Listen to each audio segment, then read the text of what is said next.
This video is the first in a series for Earth 125 Statistics and Data Analysis in the Geosciences class at UC Santa Cruz.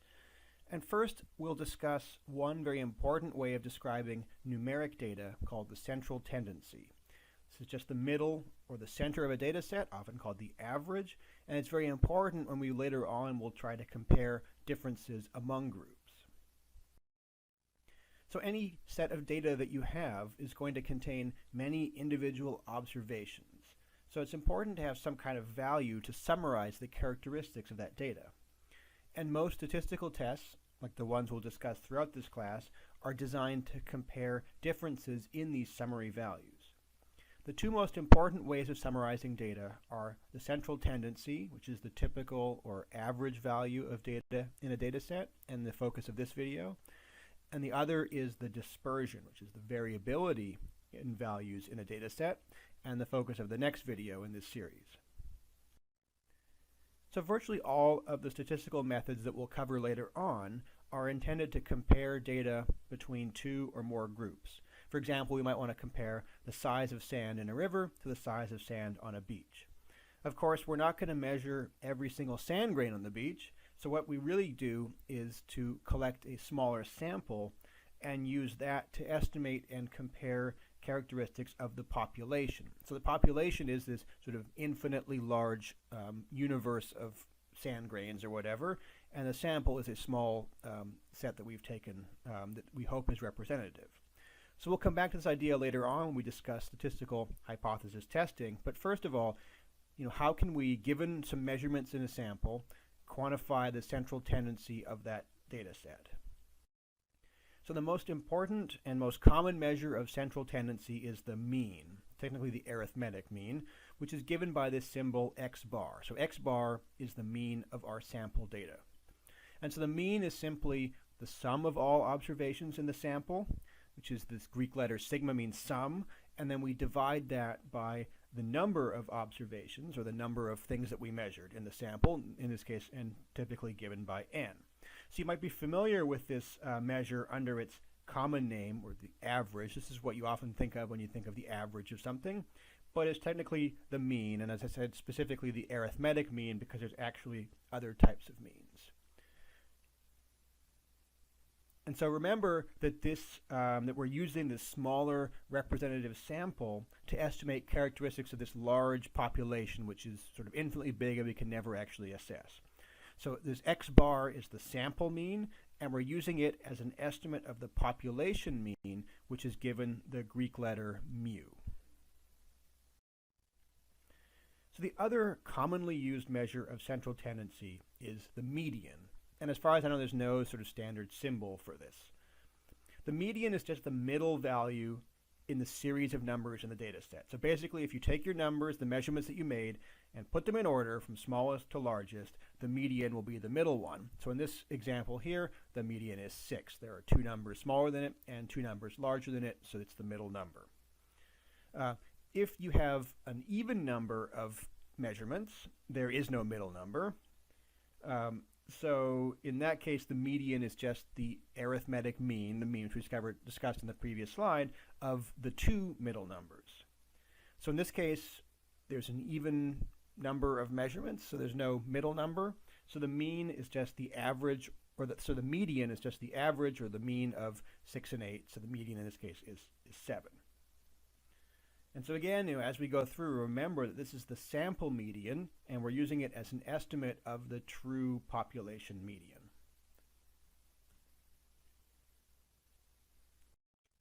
So the big question then is, when should you use the mean, and when should you use the median?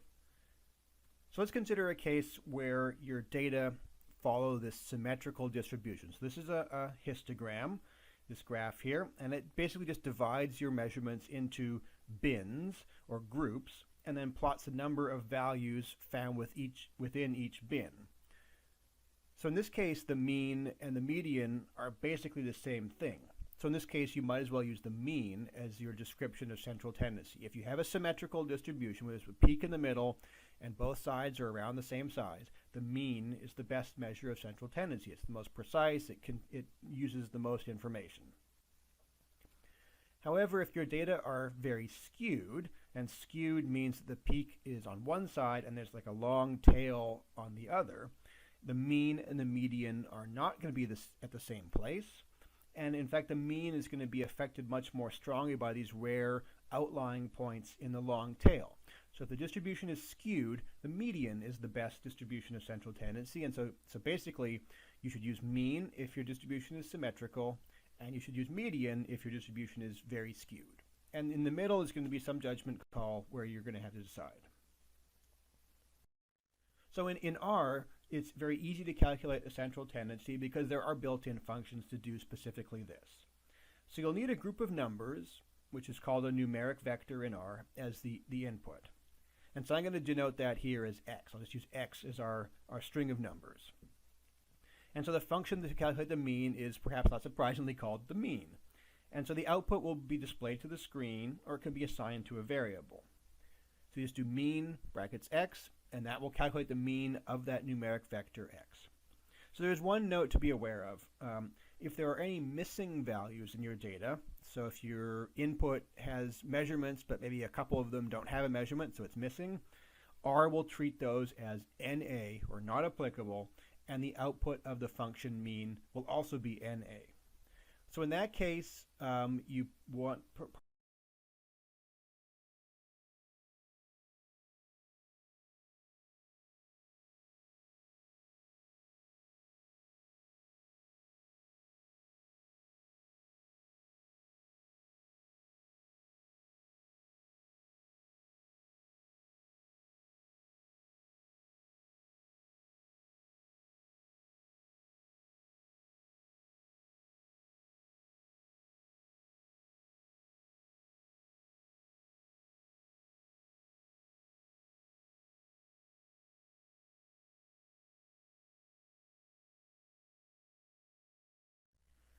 This video continues the discussion of descriptive measurements that can summarize numeric data.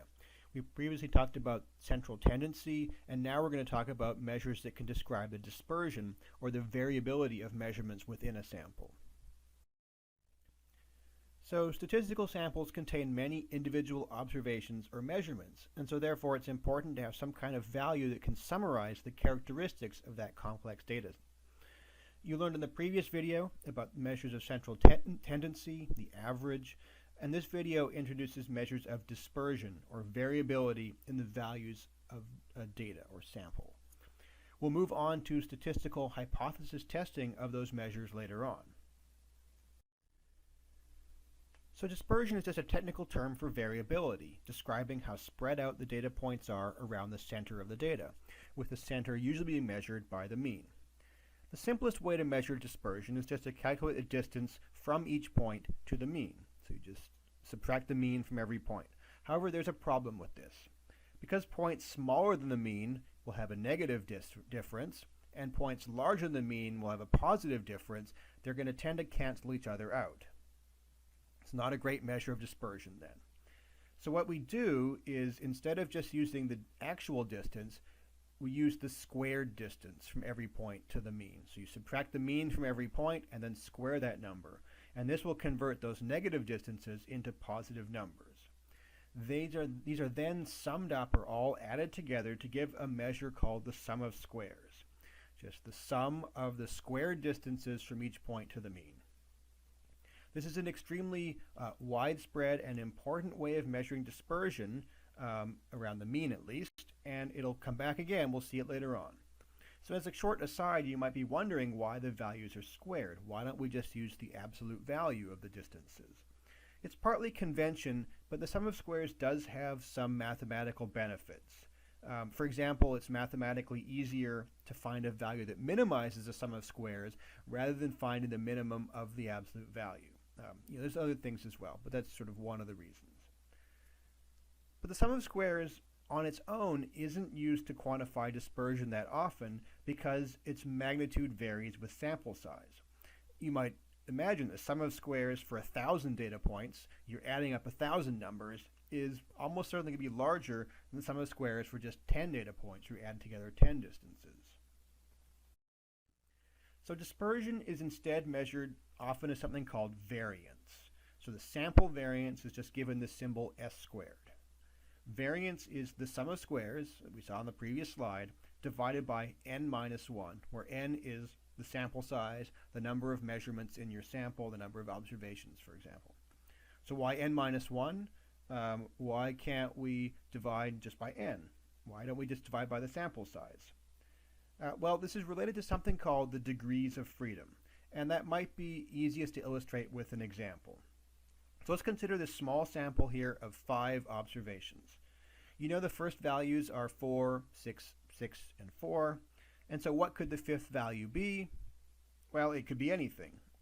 I mean, it's probably something like 4 or 6 if you're extrapolating, but it could be 4.5, 4.672, it could be 15. We don't even know what it is. There's no constraints on that fifth value. It couldn't be anything at all.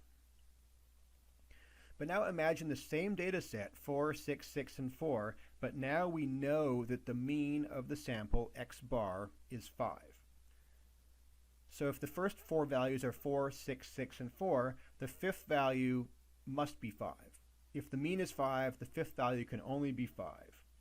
So in that case, if we know n minus 1 values and the mean, the final value has no freedom to vary. So we have 4 degrees of freedom in this example. We're essentially using one of them to calculate our sample mean in the equation for variance. So basically, n minus 1 is often used in these things where one of the degrees of freedom is used to calculate the mean. So this gives us what's called the unbiased sample variance. The n minus 1 is the unbiased estimator as opposed to just using n. So sample variance is calculated as the sum of squares divided by n minus 1 because we have n minus 1 degrees of freedom, having used one of them to estimate the sample mean from the data itself. So the sample variance s squared is used as an unbiased estimate of the population variance, which is given sigma squared. And so unbiased just means that there isn't a tendency for it to be either low or high. It doesn't mean that it's really precise, but it means that it's not going to be typically lower or typically higher. It could be lower, it could be higher, but we don't really know. So because the sum of squares, because we're using the sum of squares, variance is measured in the original units squared. So if we're measuring the grain size of sand grains, our variance will be in millimeters squared, for example. That's kind of an awkward unit to use. And so for that reason, if we want to describe the dispersion when we're writing a sentence or in a table in a paper, it's more common to report the standard deviation S. The sample standard deviation is S, so it's just the square root of the sample variance. And this has the same units as the original data. If our data are sizes, our standard deviation will be in millimeters or whatever unit we measured. So remember, in statistics, we're using a small, hopefully representative sample to estimate characteristics of this large population. And so the sample standard deviation S is going to be an estimate of the population standard deviation, which is given as sigma. So variance and standard deviation are quite commonly used to compare dispersion between samples, but there is one potential complication that comes up at least in some cases. Because these deviations are measured from the mean, the magnitude of those deviations and therefore the size of the variance or the size of the standard deviations will tend to be larger when the mean is larger. So variance has some relationship to mean, and that can be a problem, and it's certainly in certain cases, which I'll illustrate next. So we can avoid that problem. We can avoid the fact that the variance has some relation to the mean by calculating something called the coefficient of variation, which is just the standard deviation S, our sample standard deviation, divided by our sample mean x bar. So again, remember that we're always using a sample to estimate parameters of this larger population. So our sample coefficient of variation, CV with a little hat on it, is an estimate of the population coefficient of variation. You don't really see coefficient of variation that often because it's only useful in very specific circumstances, but it can be useful for comparing dispersion if the two measurements have very different units or if their means are very different. Remember that variance has some relation to the mean itself. It's important to note that just because the means are different, you don't necessarily want to use coefficient of variation. You really want to use it if that difference in means is actually important, as opposed to just being sort of random noise in your data. So it's important to note that the coefficient of variation is only meaningful if all of your measurements are positive numbers. If you have some negative numbers, it's not going to make any sense. And you also should be warned that the calculated number is going to be quite sensitive to changes in the data if the mean is close to 0. Because we're dividing by the sample mean, if that's a very small number, small changes, if the mean goes from 0.001 to 0.002, your coefficient of variation will change a lot, even for very tiny differences in the mean. So you may still be wondering, when should I use the coefficient of variation? Well, here's an example. Let's say we want to know whether earthquakes, like large earthquakes, occur more regularly in Japan or in Cascadia, the subduction zone along western North America. So we want to know, is the time between earthquakes more regular in Japan or in North America? So I've just made up some numbers here, and it tells you that the mean time between earthquakes in Japan is 100 years, and it's 400 years in Cascadia. The standard deviation of the time between earthquakes is 20 years in Japan and 40 years in North America in this made-up data set here. So if we just looked at standard deviation, we'd say that, well, Japan is much more regular. The earthquake timing, the time between earthquakes is much more regular than it is North America, because the standard deviation is only 20 years and not 40 years.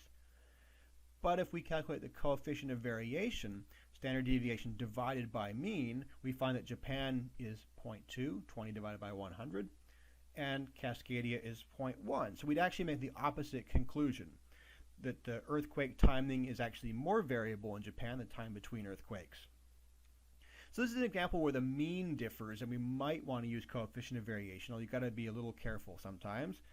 More commonly, you want to use coefficient of variation when you are comparing things measured in different units. So for example, if you want to know, is pH more variable than temperature, or is temperature more variable than pH if we measure it in a bunch of different lakes? Those are measured in different units. Temperature is in degrees Celsius, pH is in pH units, and so therefore it really wouldn't make sense to compare the actual raw standard deviations, which are measured in degrees Celsius or pH units. If we divide by the mean, we are dividing degrees Celsius by degrees Celsius, and so we get a non-dimensional measure of comparing variability. So R has built-in functions to calculate both variance, VAR, and standard deviation, SD. Like the mean and median functions from the previous video, these both require a single numeric vector, a single set of numbers as the input. Like I mentioned with the mean, these both treat NA values, missing data, as NA. And so you'll run into this problem where if there is missing values, the result of the function will also be NA. So you might want to remove those NA values using this NA.rm equals true option that's built into either function. So I don't know of a built-in function to do coefficient of variation in the base version of R at least, but it's not really necessary. It's just standard deviation divided by mean. You know both those functions, so you can calculate it pretty easily. So the output of this and any function will be displayed to the screen if you just type this, or you can assign it and store it as a variable. This video builds upon our previous discussion of central tendency, mean, and median to introduce the descriptive ways that you can use to summarize numeric data, especially those that discuss the dispersion or the variability of values in that data set. So, as we saw before, statistical samples contain many individual observations or values, and it's important, therefore, to have some kind of way to summarize the characteristics of that data set. And so you learned in the previous video about measures of the central tendency or the average, and this video introduces measures of dispersion or the variability of values in the data. And we'll move on later on to discussing ways that you can use statistical hypothesis tests to distinguish between dispersion in different samples. But for now, we'll just talk about the measures themselves. So dispersion is just a technical term for variability, which describes how spread out the data points are around the center of the data, with the center usually being measured by the mean. So the simplest way to measure dispersion is just to calculate the distance from each point to the mean. Because points that are smaller than the mean will have a negative distance, they'll tend to cancel out the points that are larger than the mean. So to get around that, we square those distances. This will convert the negative distances into positive numbers. This is then added up to give us something called the sum of squares. And the sum of squares is an extremely widespread way of measuring dispersion. You'll definitely see it later on in this course as well.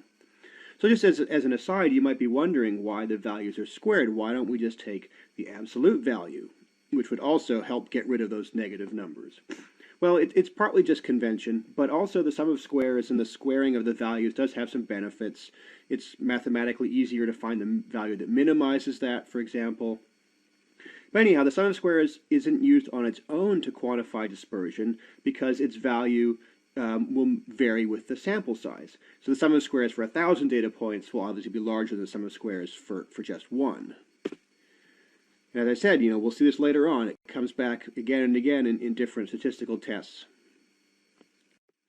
So dispersion is instead measured by something called the variance, which is given the symbol s squared for the sample variance. And we just divide the sum of squares by n minus 1, where n is the number of values in the sample, or the sample size, essentially.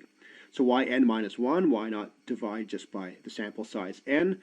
Well, this is related to something called degrees of freedom, which is probably easiest to illustrate with an example. So let's consider a small sample of just 5 values. If you know the first values are 4 and 6 and 6 and 4, what could the fifth value be? Well, it could be anything. You might guess it's something but like 4 or 6, but it could be 15 or 4.5. We have really no idea. There's no constraints on what this can be. But let's imagine the similar situation where we have the same data set, 4, 6, 6, and 4, but now we know that the average, or the mean, is 5. So if these first 4 values are 4, 6, 6, and 4, in this case the final value could only be 5.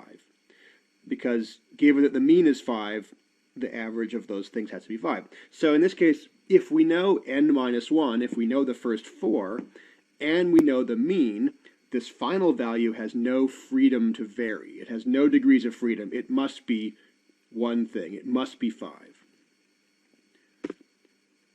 So this is essentially why, if you look at the formula for variance, the mean is in there. So we're essentially using one of the degrees of freedom to calculate the mean. So variance is calculated as the sum of squares divided by n minus 1, because we only have n minus 1 degrees of freedom. We've used one of them to estimate the sample mean from the data itself. And so the sample variance, s squared, is an unbiased estimate of the population variance, which is sigma squared. And unbiased just means that there's no tendency, it's not going to be high or low. It's not going to be perfect, but it's not going to be biased or deliberately in a higher direction or a smaller direction from the population value. So because the sum of squares and variance, therefore, is measured in the original data units squared, it's kind of awkward. For that reason, if we want to describe dispersion in writing, if we want to say the variability of this data set is something, it's more common to report something called the standard deviation, which is just the square root of the variance. And so because we take the square root, standard deviation is the same units as the original data. If we've measured rock chemistry in parts per million, if we have the size of something in millimeters, the standard deviation will also be in parts per million or in millimeters. And so remember, this is the sample standard deviation, or S, and it's the estimate of the population standard deviation. Right? Statistics is always trying to estimate a population parameter from the sample that we have.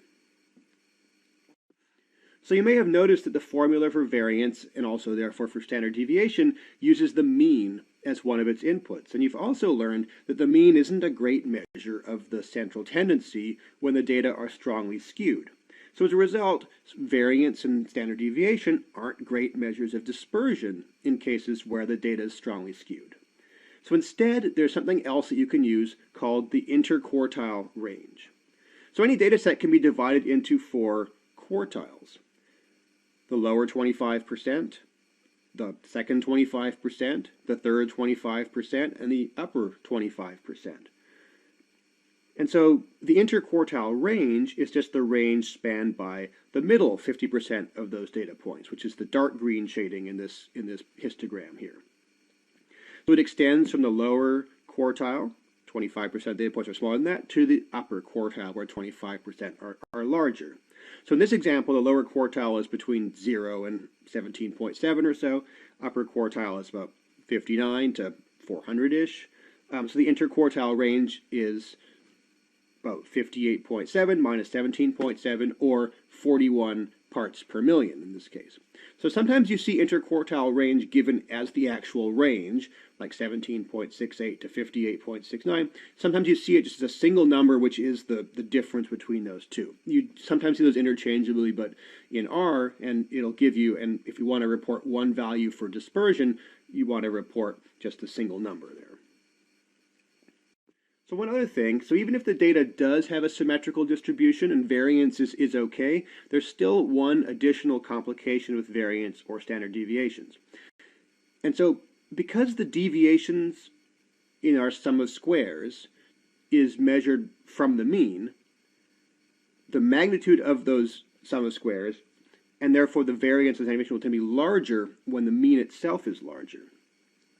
This is a common relationship. So, if the mean is only 0.001, the standard deviation is going to be similarly small. But if the mean is 1,000,000, the standard deviation could be 1,000 or 10,000 or something like that.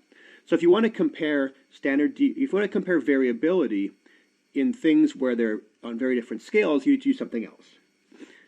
And so this can be done by calculating something called the coefficient of variation, or CV.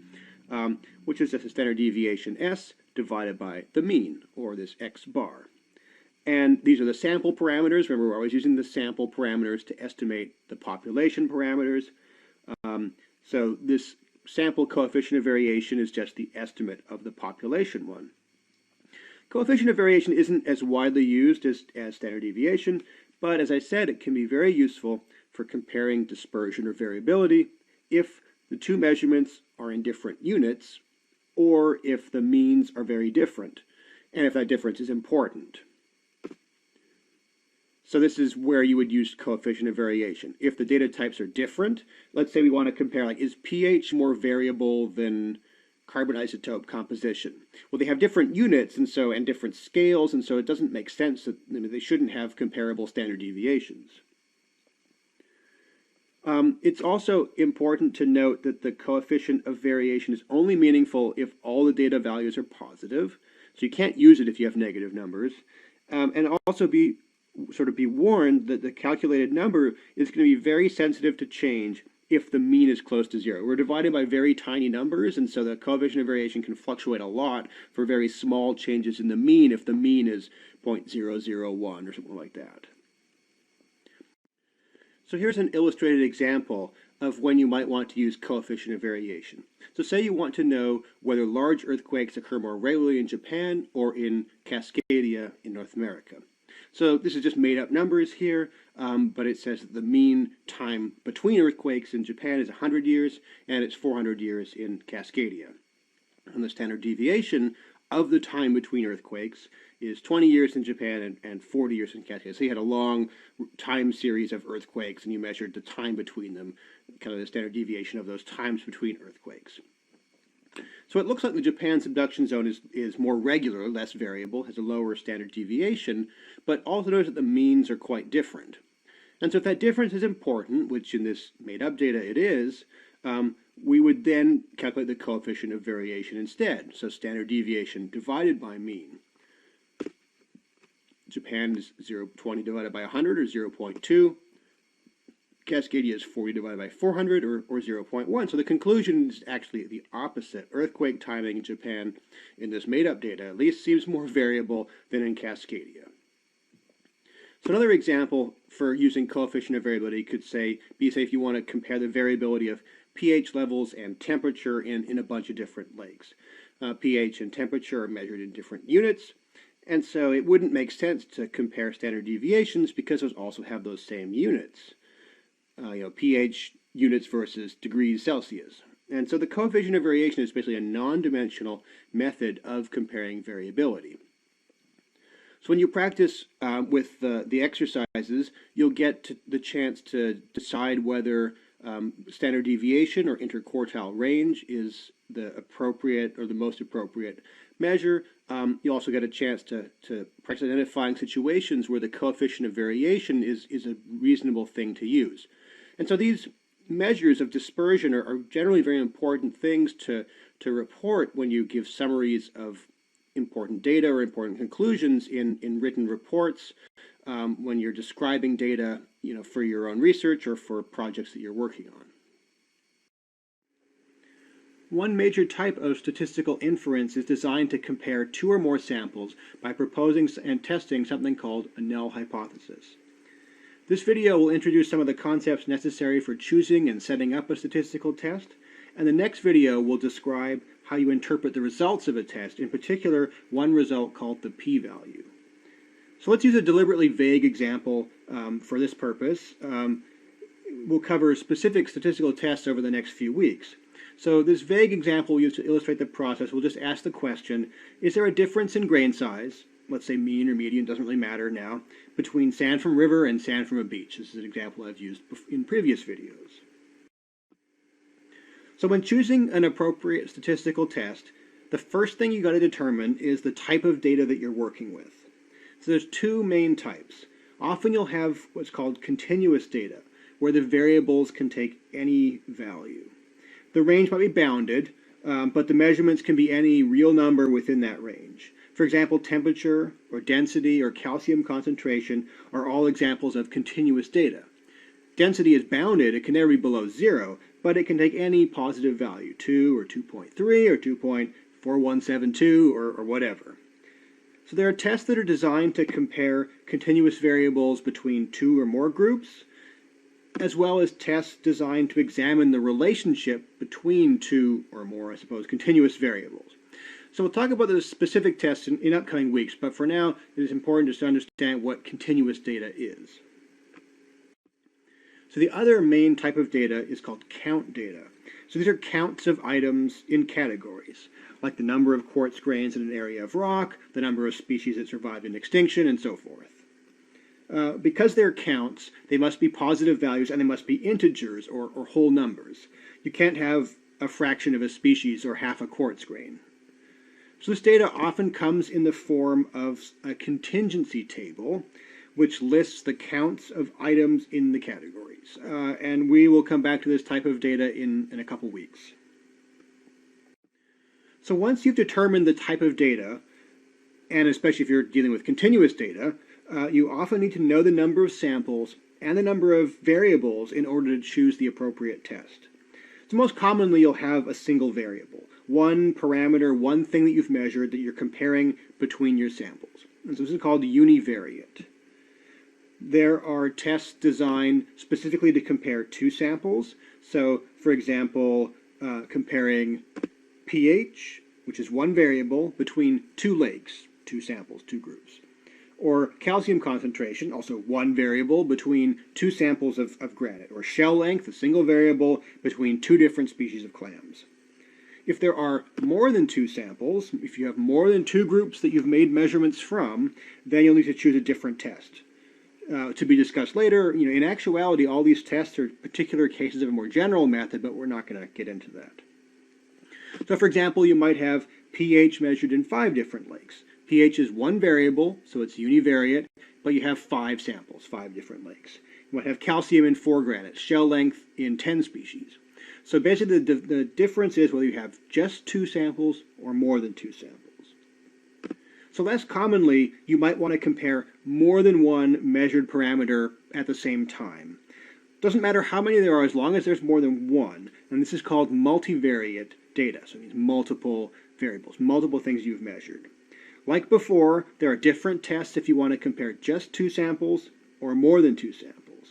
So example might be that you want to compare both pH and temperature in 2 lakes. Or you want to compare all of the major chemical elements measured in 4 different samples of granite. So finally, you should determine whether your data are normally distributed or not. The previous video on standard error briefly introduced the normal distribution, but basically the key thing to note is that, and you've also dealt with this when you have looked at mean and median, is if the distribution of the values of the measurements is symmetrical, sort of has a peak in the middle with tails of about equal size, and is unimodal, a single peak near the center, you can run something called a parametric test, which assumes and requires that your data are normally distributed. If your data are not normally distributed, and especially if the data are skewed, which means not symmetrical, the peak is not in the middle, as shown here, you should run a non-parametric test. And again, we will discuss specific examples of these sort of tests in future videos. So this type of statistics, this null hypothesis significance testing, is built around attempting to reject a null hypothesis. So the first step is to formulate that null hypothesis. It's often referred to as H naught, this H sub 0. So a good null hypothesis is a statement that must have a single unique outcome that can be tested. So in our example here, we want to rephrase the question into a hypothesis statement. So our question is there a difference in the grain size? But we want to make that into a statement that only has a single possible outcome that we can test and potentially reject. So the most common choice of a null hypothesis is that there is no difference between the groups.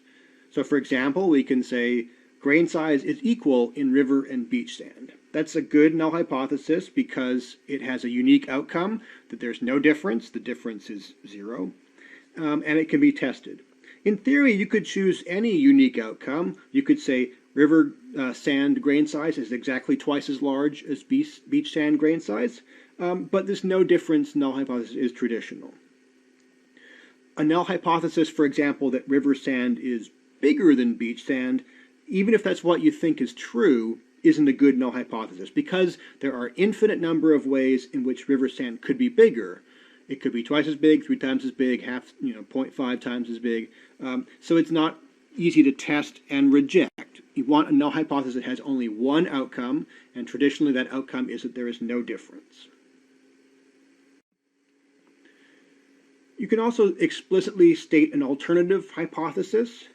Normally your alternative hypothesis suggests that there is some difference between the two groups, in this example at least, but you can specifically test if one group's mean is greater than the other or less than the other. So this is an extremely important warning, however. You can't choose your alternative hypothesis based on the data. Just because you look at your measurements and see that river sand is bigger, that doesn't mean that you can choose the alternative hypothesis that river sand is bigger. So from the photo, it's fairly clear it's the case, but your alternative hypothesis must be based on prior expectation, independent of the data. You have to choose it without even knowing what your data is, basically. So basically, if you have any doubt at all, just use a difference as your alternative hypothesis, and it is the default in all the tests interpreted in R. So basically, your alternative hypothesis will pretty much always be that there is some difference. You don't know which direction or how big, but that's what you're testing for. So once you have your hypotheses, you can collect the data. You can perform your experiment, you can look at the existing data, or whatever. The data is the statistical sample, and it's hopefully representative. It's hopefully a random sample of this bigger population. As I mentioned earlier, in the geosciences, you often aren't able to run a controlled experiment. You're looking at things that happened a long time ago in many cases. So it's really important to consider whether your sample is really representative of the population. Are there any biases that could affect your sample?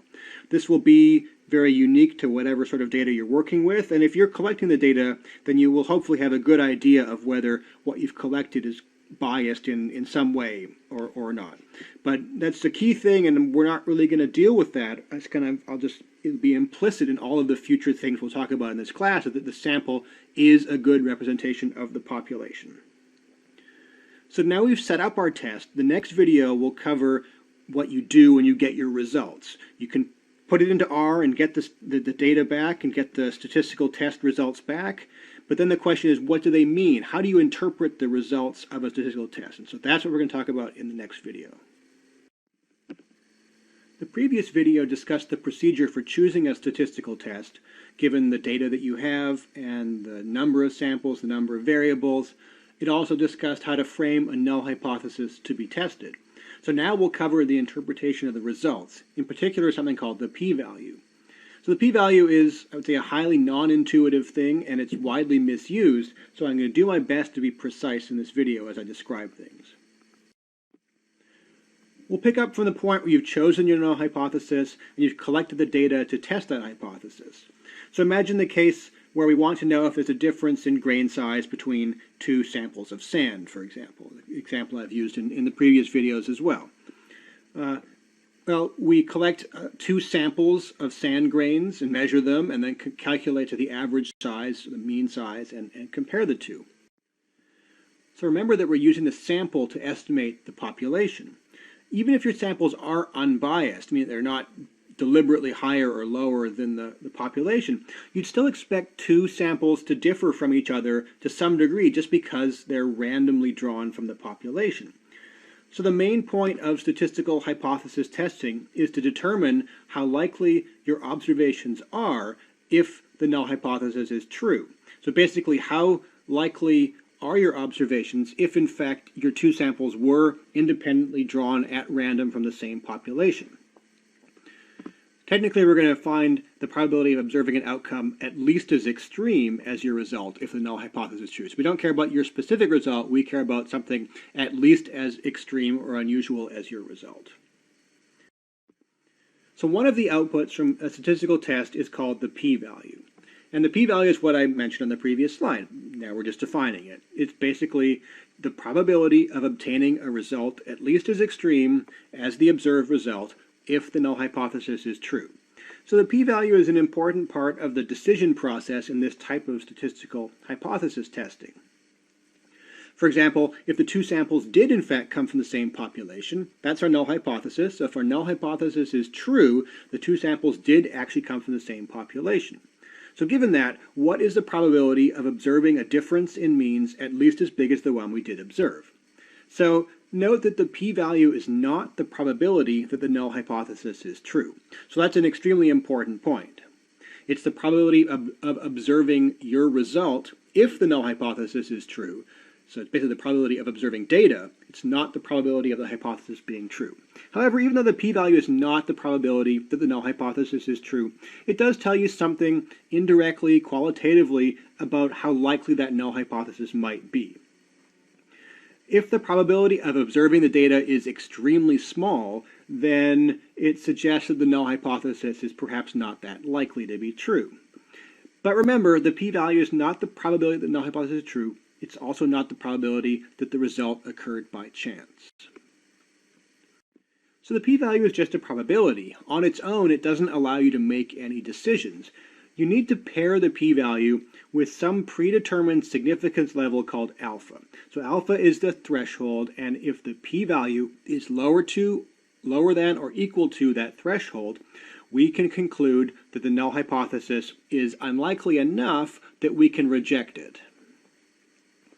So remember that the p-value again is the probability of observing an outcome at least as extreme as your result in the case where the null hypothesis was in fact true. But what level should we choose for alpha? And what are the implications of that choice? Well, consider this matrix here. It has two rows. The two rows labeled in blue on the left indicate the two possible states of reality. Although we don't know which is the case, and we can't know which is the case, the null hypothesis in reality is either true or it's not true. Again, we don't know which of those it is. The two columns labeled in black at the top, are the two possible decisions that we can make given the p-value from our test. We can either decide to reject the null hypothesis, We would do that if the p-value is smaller than or equal to alpha. Or we can decide that we're unable to reject the null hypothesis. So note that I didn't say accept it, so we can never actually accept or prove the null hypothesis, we just fail to reject it at a particular significance level. So two of the possibilities end up correctly reflecting reality. So if we make those choices under those circumstances, we are correct. But the other two are erroneous conclusions. So if we set the alpha to be really high, let's say I'm going to reject the p-value if alpha is less than 0.5, if there's less than a 50% chance of observing the data that we got if the null hypothesis is true. So if we set alpha to be large, we can reject the null hypothesis for lots of different p-values. If the p-value is 0.4, we can reject it. If the p-value is 0.3 or whatever. So in doing so, we would be more likely to reject the null hypothesis when it was in fact true. And that's called a type 1 error here. So we might be correct, but if we set our alpha to be really high, the chance that we're going to commit this type 1 error is bigger. In contrast, we could be extremely strict and we say, okay, I'm only going to reject the null hypothesis when the probability of observing the results is extremely small. We'll say, I'm going to say the alpha is 0.0001. In that case, it should be really hard to reject the null hypothesis, in which we might be committing a type 2 error. So type 2 error basically means that we did not correctly reject the null hypothesis. So in that case, we're going to reduce our chance of discovering truly significant results, really. So there's a lot of interesting history behind this, but to make a long story short, the completely arbitrary yet conventional choice for the significance level is alpha. Alpha is 0.05. So this alpha, again, corresponds to the type 1 error rate. But I want to emphasize an important point. So if we set the significance level alpha, the type 1 error rate, to 0.05, that does not mean that 5% of our tests will be false positives. And it definitely doesn't mean that 5% of our significant results will be false positives. So actually, and this is a little complicated, but I will link to a website that explains it in more detail.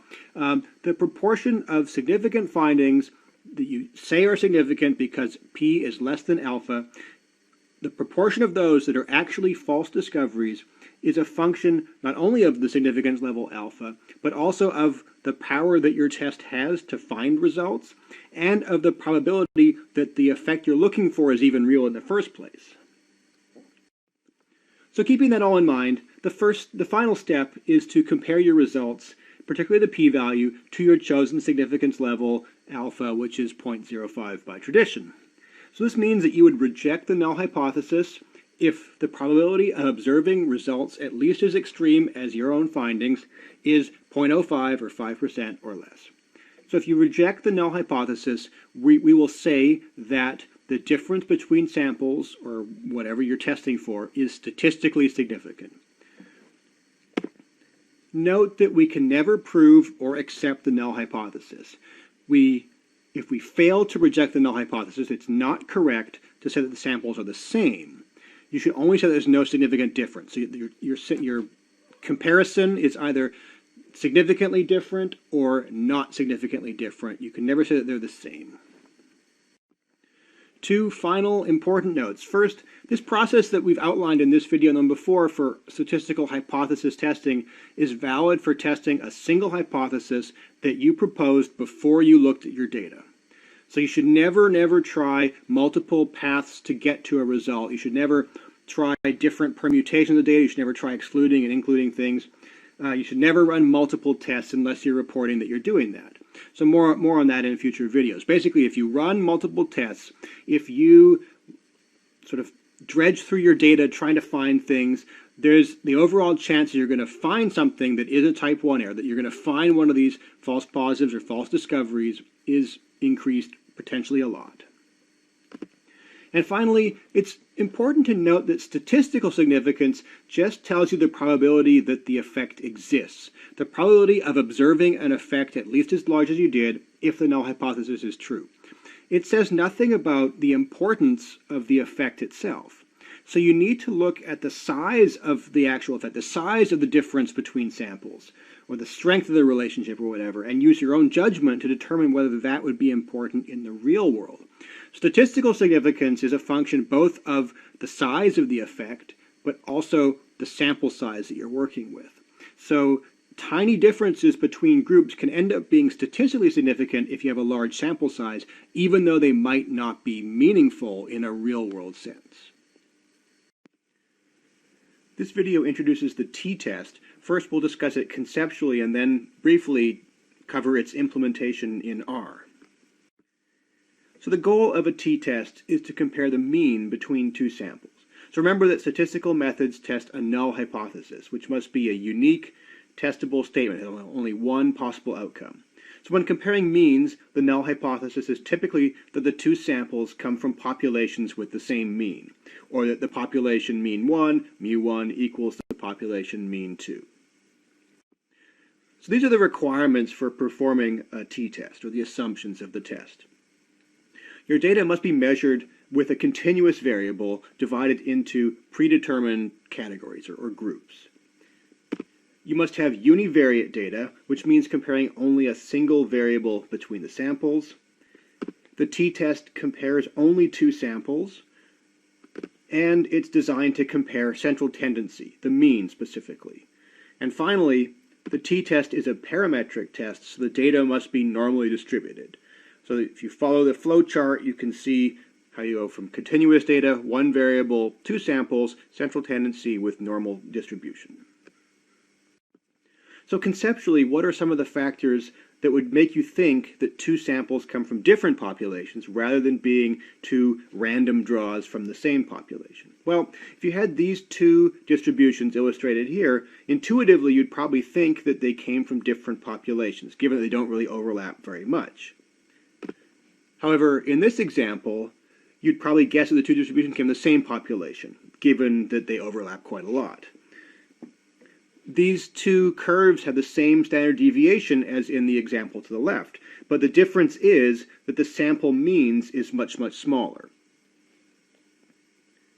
In this third example here, the difference between sample means is the same as in the graph directly above it, but each distribution has a larger standard deviation, and as a result, you probably wouldn't think intuitively that the two came from different populations. They overlap quite a lot, so they're probably not actually really that different. So intuitively, you can see how, one, the difference between sample means, and two, the standard deviations of each sample are important for determining whether it's likely that the two samples came from the same population or not. In addition, the sample sizes are also important because we actually really care about the standard error, not the standard deviation. The standard error is a measure of the accuracy of the sample mean, how accurately it represents the population mean. So given that, it's probably not surprising that the t-test basically compares signal to noise. The signal is the difference between sample means. The greater the difference, the more likely it is that they came from different populations. And the noise is something called the pooled standard error. It's called pooled because it's a single value that incorporates the standard error of both samples. Basically, although the equations are not important for our purposes because we'll use the computer to do the math, but basically you calculate the common standard deviation simply by weighting each sample's variance by its sample size, or technically n-1. And so remember that standard error is just standard deviation divided by the square root of sample size, but this time you divide the common standard deviation in the left by the square root of the two sample sizes together. Okay, so this formula here, this signal to noise ratio, the difference in means divided by the pooled standard error, is called the t-statistic. But to assess its statistical significance in this null hypothesis framework, we need to calculate the p-value, which is the probability of observing a t-statistic at least as extreme as what we got, if the null hypothesis is true, and we need to compare that to our significance level alpha, which is traditionally 0.05. So if the resulting p-value is 0.05 or smaller, we can reject the null hypothesis and say that the two samples do have significantly different means. But to calculate the p-value, we need to know the probability of observing different particular values of t if the null hypothesis is true. So if the null hypothesis is true, the two populations truly have the same mean. So the most probable value for the t-statistic, which is the difference in means divided by the standard error, should be 0. If the two sample means are the same, then you have 0 divided by something and you get 0. However, remember that the two samples are each randomly drawn from their population. And so they may differ just by chance, just because you randomly draw something a little bit bigger or a little bit smaller. So as a result, the t-statistic can be a bit bigger or a bit smaller than 0, even if the null hypothesis is true. So we need to know how big or how small can it be before it is sort of too unlikely. And that's what the t-distribution shows us. It shows us the probability of observing particular t-statistics, which is going to vary with sample size, or technically with what's called degrees of freedom. So when the sample size is small, which is the dark blue line in this example here, more extreme t-statistics are slightly more likely. The curve is slightly higher at the two tails. And that's just because if you have small samples, you're going to sort of maybe more easily randomly choose something a little weird. But remember that the p-value is the probability of observing an outcome at least as extreme as what we found if the null hypothesis is true. So the t-distribution tells us what to expect if the null hypothesis is true, and so therefore we need to define the probability of observing an outcome at least as extreme by looking at the area under the curve more extreme than our given t-statistic. So the p-value is the area under the t-distribution that's more extreme than the value you calculated. But how that is obtained depends on your alternative hypothesis. We discussed this in the previous video, but remember that normally your alternative hypothesis will be that there is a difference in means, but no pre-specified direction. It's that the difference in means is not 0. So if our alternative hypothesis of the differences mean is not 0, we don't know which one is necessarily bigger than the other. Maybe sample 1 is bigger, maybe sample 2 is bigger, but we don't really know or care. So in that case, we're running what's called a two-tailed test. And the p-value is calculated as the area under the curve on both tails. Right? So if you calculate your test statistic and get a t of 2, you need to find the area under the curve greater than 2, but also smaller than minus 2. Because we didn't have a pre-specified direction, and so we didn't know that sample 1 must have been bigger than 2, or vice versa. We just know, we need to know they are different. But if you choose an alternative hypothesis that one sample should have a greater mean, or a smaller mean, this is called a one-tailed test. And in which case you just look at the area under the curve in the direction that your t-statistic actually is. So remember, and this is very important, that you must decide on the alternative hypothesis prior to looking at the data. It's not based on data, it's based on some prior expectation. And so in a one-tailed test, the p-value is based on the area under the distribution beyond the t-statistic in just that one direction. So there are a couple important assumptions that underlie the t-test. First, the two samples must be independent of one another. So this is generally not an issue in the earth sciences, but one way you might get repeated samples, or in non-independent samples, if you have repeated measurements of the same things. So basically, that's the most common way that this assumption is violated. If you have repeated measurements on the exact same objects, you measure the temperature of your lake at noon, and then you measure the temperature of your lake at noon on the next day. Those are repeated measurements of the same thing. And second, as already mentioned, the samples must be more or less at least normally distributed. The test is somewhat robust to this as long as they aren't really skewed. So if you have a peak in the middle and it's got relatively symmetrical shape of the histogram, then it's probably fine for a t-test. The third assumption, which you'll often hear, is that the two samples have equal variance. But this only applies to the traditional form of the t-test called the student's t-test. The default in R is something called Welch's t-test and doesn't make that assumption. Welch's t-test is generally better and you should use it anyway, so we don't really need to worry about this assumption. So as you learned, the first assumption of the t-test and many statistical tests is that the two samples are independent of each other. As I also said, that's not that common in the earth sciences to have repeated measurements or non-independent samples. But what if you do? Like, what say if you're comparing whether two different pH meters give comparable results on the same physical samples, for example. In this case, you should use something called a paired t-test. And so because the pairing of measurements of observations is important, the paired t-test calculates the difference between each measurement. So the first measurement for observation 1 minus the second measurement for observation 1, and so forth. So in this case, the difference would be minus 0.2 pH units for the first observation, plus 0.3 for the second, and so on. So the t-statistic, instead of being the difference between sample means, is now the mean difference between paired measurements.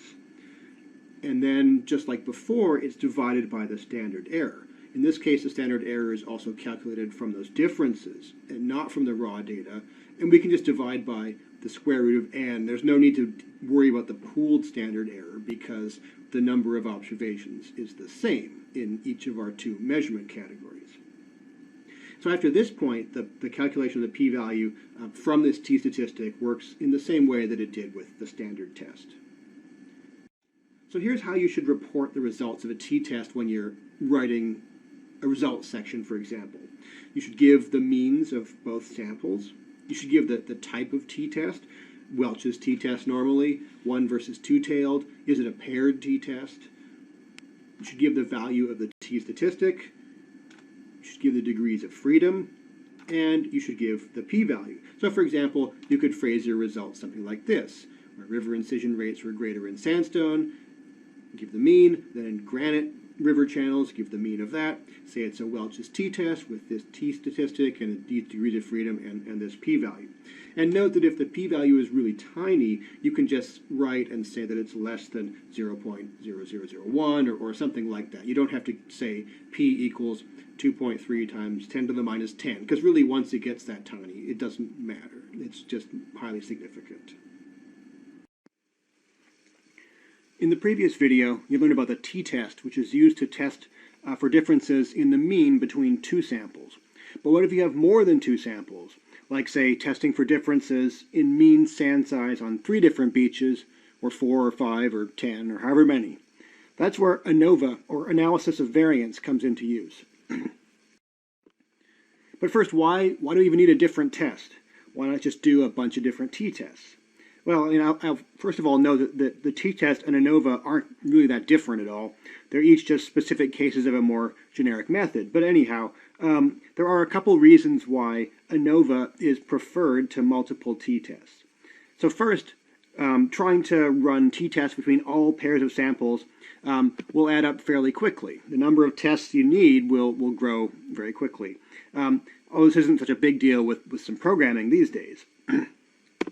And second, and more importantly, really, running multiple tests increases the risk of at least one of the tests being a type 1 error.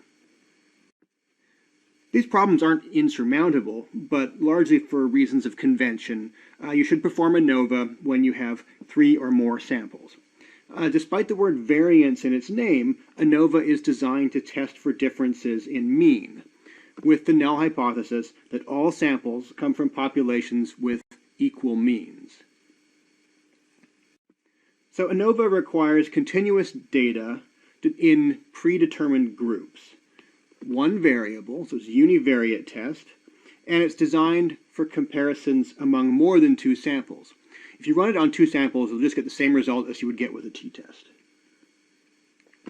The test compares central tendency, specifically the mean, and when the data are normally distributed. So it's called a parametric test because of that assumption and requirement of a normal distribution. So what does the test do? Well, first it calculates something called the between group mean square, sometimes called the model mean square. This is just the squared difference between each sample mean the little x bar sub I, and the overall mean, x bar. And that difference between each sample mean and the overall mean is weighted by the size of each sample and divided by the degrees of freedom, which in this case is m minus 1, or the number of samples minus 1. So note that this is basically the formula for sample variance, which you've seen before, and which is the source of the name analysis of variance. So this measures the separation among samples with the idea that all samples should be close to each other and therefore close to the overall mean if they did in fact come from the same population. But second, and this is analogous to the t-test, we need to consider the scatter of data within each sample, and this is called the within groups mean square, sometimes called the error mean square, and this is a double sum of squares.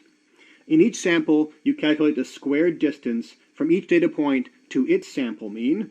You do that for all samples and add all of those values together. That sum of squares is divided by the degrees of freedom to give you the within group variance. In this case, degrees of freedom is total sample size n, however many observations you have in total, minus the number of samples m, because 1 degree of freedom each time must be used to calculate each sample mean. So the test statistic, f, is calculated as the ratio of the two variances, the between groups mean square and the within groups mean square. Analogous to the t-test, this is basically a signal-to-noise ratio. So if the separation between samples is very large relative to the scatter of data within samples, the F statistic is large, and it's more likely that at least one of those samples didn't come from the same population as the others. Like in previous tests, the p-value is calculated as the probability of observing an F statistic at least as extreme as what we did if the null hypothesis is true. So we need to know that. We need to be able to figure that out. So if the null hypothesis is true, and if all samples come from populations with the same mean, the between groups mean square, and therefore the F ratio, should technically be 0.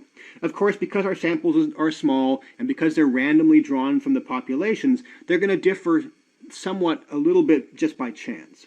So the F distribution, shown in the graph here, basically tells us how likely we are to find particular values of F when the null hypothesis is true. So we compare our actual F value to the distribution of F values expected if the null hypothesis is true, and find the area under the curve more extreme than our result, which is the p-value. So ANOVA has basically the same assumptions as the t-test. First, the samples must be independent of one another, and in pretty much all data you might have, this is going to be the case. Just watch out for repeated measures on the same things. If you measure the same thing once, and then again later on. That's the most common form of non-independence. All samples must be normally distributed, but I will note that the test is actually quite robust to this, particularly if the sample size is not small, unless the samples are really quite skewed. Finally, there's an assumption called homogeneity of variances, which just means that the variances of all the samples should be equal. If the sample sizes themselves are approximately equal, this assumption is less important. But when the sample sizes are unequal, and especially when they're small, you should be careful that the sample variances aren't too different. If that is the case, if you have maybe small samples or if you have very large differences in variance, you could try Welch's ANOVA in the case where the variances do differ greatly. And it's available in R, but I'm not really going to go into it in any more detail. Okay, so we discussed how the p-value is calculated, and the subsequent inference that you would do from that is standard. If it's less than 0.05, you would reject the null hypothesis. But what does that really tell you? The alternative hypothesis most commonly is that at least one of the samples differs significantly from the others. But how many do, and which ones do? Well, if you obtain a significant overall ANOVA, often called an omnibus F, you can run a post hoc test. Post hoc just means after this. And so the sort of standard post hoc test for the regular ANOVA is the Tukey HSD. HSD is for honestly significant differences test. It's basically a set of simultaneous pairwise t-tests that correct for that problem of doing multiple comparisons. So that controls something called the family-wise error rate. And the family-wise error rate is the probability of making at least one type 1 error. So what it does is it's just the difference between sample means. You run it for all possible pairs of samples, divided by the square root of the within group mean square, divided by something called the harmonic mean of sample size. If you refer back to the t-test video or slides, you can see the similarity between this formula and the t-test formula. So the Tukey test will give you p-values for all pairwise comparisons, controlling for multiple comparisons, so you can interpret them at the traditional 0.05 level. I will note that it assumes equal sample sizes among all your samples and equal variances. So if that's not true, you could try running something called the Games-Howell post hoc test, which I won't describe. So when reporting the results of an ANOVA, you should give the means for all samples. If there are 3 or 4, you can do that just in the text, but you may want a table if there are quite a lot of them. You should report the test name. You do ANOVA, or one-way ANOVA technically. You should give the value of the F statistic, the 2 degrees of freedom, and finally the p-value. So here's an example of how you might phrase such a result. And I'll point out that you should always describe the ANOVA results, and then if they are significant, as is the case here in the example, you should separately describe the result of a post hoc Tukey test. If your ANOVA overall is not significant, there's no need to do a Tukey test because you already know there's no significant difference between the means. So in R, the ANOVA function AOV works a bit differently from the t-test or the f-test that you've done before. You can't just list the samples separated by commas because R doesn't know how many samples to expect. You might have 3 or 4 or 5 or 10. And so because it's not specified, right, the t-test always has 2 and the f-test always has 2. You basically have to use this syntax here, which is the name of the numeric column, which contains the continuous values for your data, the tilde symbol, and then the name of the category column that contains the categorical grouping factors, like what rock type it is, what ocean does it come from, what lake, so forth. So in this case, the tilde basically means like as a function of. So we want to know how does the numeric data vary as a function of the category that it belongs to. And in this case, you can also just write the column names. You don't have to write the data frame $ column name because you specify after the comma there that both columns can be found in a particular data frame. That's what the data equals, and then you would put in the name of the data frame variable that you have. I'll just use data frame, but you would have a real variable name for that. So one thing to do is to make sure to assign this result of the ANOVA to a variable in R so you can store it. For 2 reasons. One is that you'll need to run this summary function to see the full details of the results. And in that case, you'll get something that looks like this. It gives the between groups data, degrees of freedom, sum of squares, and the between groups mean square in the first row. It gives the within groups data, the same stuff, degrees of freedom, mean square. Gives the F statistic, and it gives the p-value, which is, as it sort of illustrates, as it says in the heading there, is the probability of finding an F at least as extreme as what we found. So when you report the results, the degrees of freedom, the F statistic, and the p-value are really the important things, remember. So if you get a significant result with your overall ANOVA, you should next run the Tukey test, and that's the second reason why you need to store your ANOVA results as a variable, because the Tukey test operates on those ANOVA results as its input. So you basically just say Tukey HSD, note the capitalization, and then in parentheses just put in the results from the ANOVA. What you'll get is something that looks like this. Well, I've truncated it. There'll be many more rows in this particular example here. It shows the first column is the difference between sample means.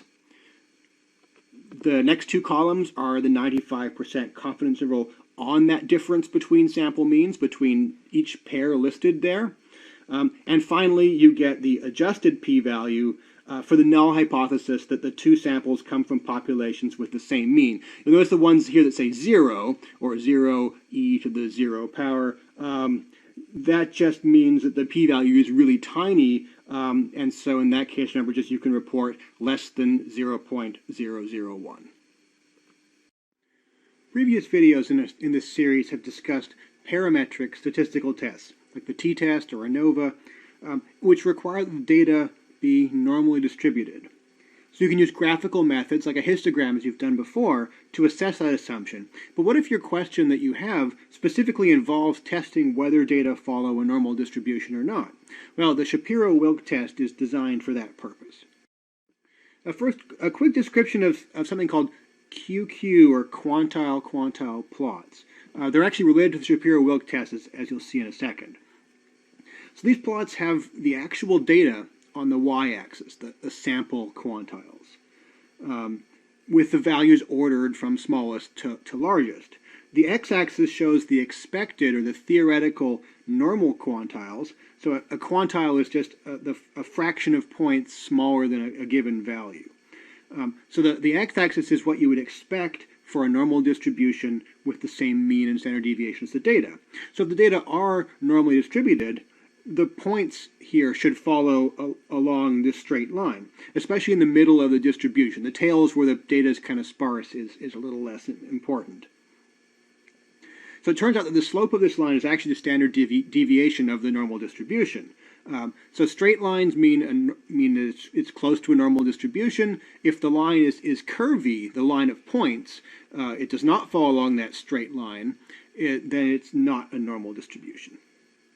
So this is another good way of assessing your data to determine whether parametric tests like the t-test or the f-test or ANOVA are reasonable to do.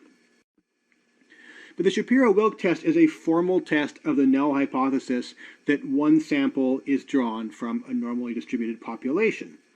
So because the normal distribution is a continuous probability distribution, you can only use this test on univariate continuous data.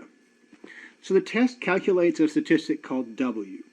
So the numerator of this equation here, the sum of AI times xi squared, so that sum is basically the slope of the QQ plot, the slope of the observed data versus the expected values from a normal distribution. It's normalized to a constant and whatnot. So basically, yes, this is the slope of the QQ plot squared. And so if the data follows a normal distribution, this value here, the slope of the QQ plot squared, should be an estimate of the population variance, this sigma squared, but only if the distribution is normal. So the denominator is also an estimate of population variance, and it's just the sum of squares. So therefore, if our null hypothesis is true, and the data are actually normal, W should equal 1, because the top and the bottom of this equation are both estimating the same thing. And so W's values less than 1 may indicate a significant difference from normality. But we also have to consider whether that difference is more than we might expect for a small random sample drawn from a population. Right? It should be 1, but we have a random sample, so it just randomly might be less than 1. So the p-value is the probability of finding a W statistic at least as small as observed if the null hypothesis is true. And Shapiro and Wilk, when they came up with the test, actually calculated the p-values empirically by simulating a whole bunch of normal distributions. So a couple cautions. First, the test can run into problems if your data contain many equal values. There are other tests of normality which we won't cover, and you can check out and some of them might perform better in this situation. The test also has little power to reject the null hypothesis when the sample size is small, and it's very likely to reject the null hypothesis it's very likely to reject the null hypothesis even for tiny differences from normality when the sample size is large. But these two are typical problems of significance testing in general, so as always, make sure to assess the real-world importance independent of the statistical significance. Also, make sure to remember that a large p-value greater than 0.05, only means that you are unable to reject the null hypothesis. It doesn't prove that the distribution is normal. In fact, technically, with this type of statistical testing, you can never prove that you have a normal distribution, just that it's not significantly different from normal. And I will also note that you shouldn't use the Shapiro-Wilk test to assess normality for a t-test or ANOVA. If you want to know, is my data good enough for a t-test, the Shapiro-Wilk test is far too sensitive for that purpose. Many data sets that fail the Shapiro-Wilk test, that are significantly different from normal, are perfectly fine for a t-test or for ANOVA. So use histograms or use QQ plots instead. The Shapiro-Wilk test function in R, Shapiro.test, is about as simple as R functions get. You just provide it a single numeric vector as the one argument, called x here. The output is also pretty minimal. It just gives you the test name, the W statistic, and the p-value, and you should report both of those values when summarizing your results. Get the W statistic, the p-value, and actually, although I didn't do it here, you should list the test that you did, because there are several different tests for normality. So make sure to also mention that you performed a Shapiro-Wilk test. This video introduces the Kolmogorov-Smirnov test, often just called the KS test.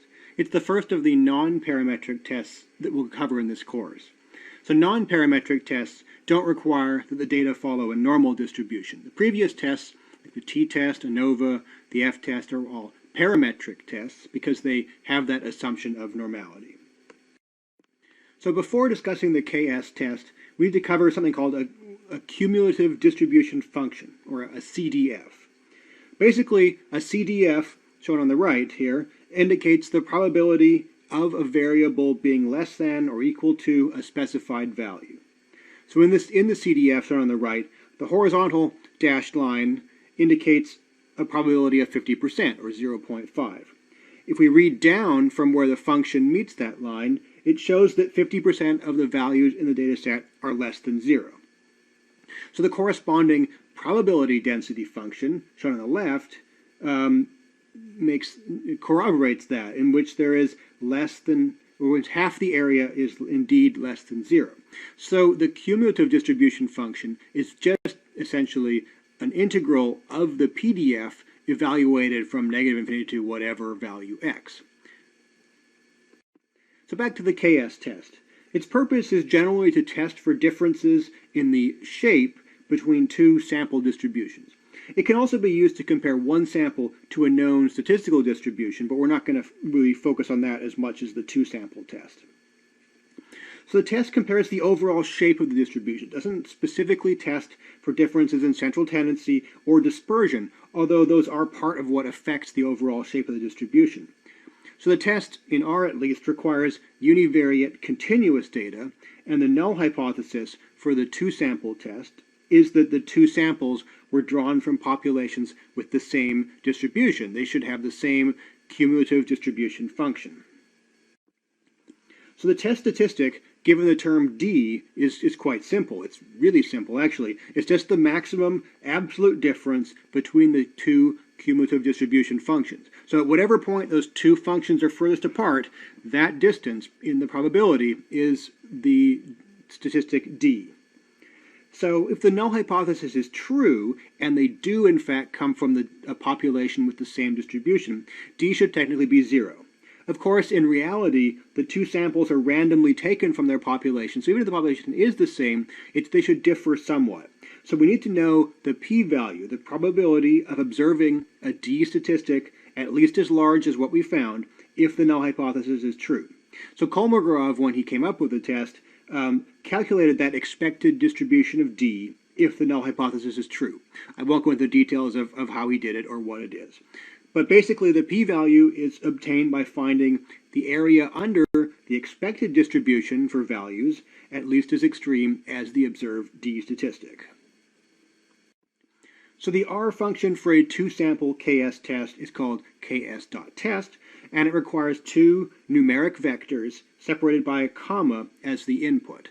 So you sample 1, numeric vector, and sample 2 is a numeric vector. So the output looks like this. It gives you the D statistic and the p-value. You may also get this warning message at the bottom, which comes up if the sample has at least some values that are exactly the same. These are ties, right? If one of the data sets has the value 12 three times, that's a tie. So in this case, R can't compute the exact p-value, so it just estimates the p-value from a distribution that approximates the true null expectation. There's not much you can do about this. I mean, your data is what the data is. So you pretty much just have to ignore the warning. The p-value will pretty much be fine, as long as you only have a few duplicate values. If you have a lot of them, if you have many duplicate values, many ties in your data, you should probably be more cautious and read into this a little bit more. So when reporting the KS test results, make sure to give the name of the test that you did, the test statistic D, and the p-value. This video introduces the Kruskal-Wallis test, which is the non-parametric equivalent of ANOVA. So it tests for differences in central tendency among more than two non-normally distributed samples. So as I said, the purpose of the Kruskal-Wallis test is to examine differences in central tendency. It works on rank order data, so it doesn't specifically test for the mean or the median, but the null hypothesis is that all samples are taken from populations with the same location. And so location in this sense just means the center of the distribution. So the test requires that your data be continuous variables in predetermined groups or samples. Because it is a rank order method, you can also use ranked data. This was the case we saw in the Mann-Whitney U test in the previous video. The test is a univariate one, so you must be comparing only a single variable among the samples, but it is designed to handle more than two samples. And as mentioned before, it compares central tendency among the samples, and because it is non-parametric, there is no requirement that the data be normally distributed. So what does the test do? Like the Mann-Whitney U test and other non-parametric methods, it pools the samples together and converts the values to ranks.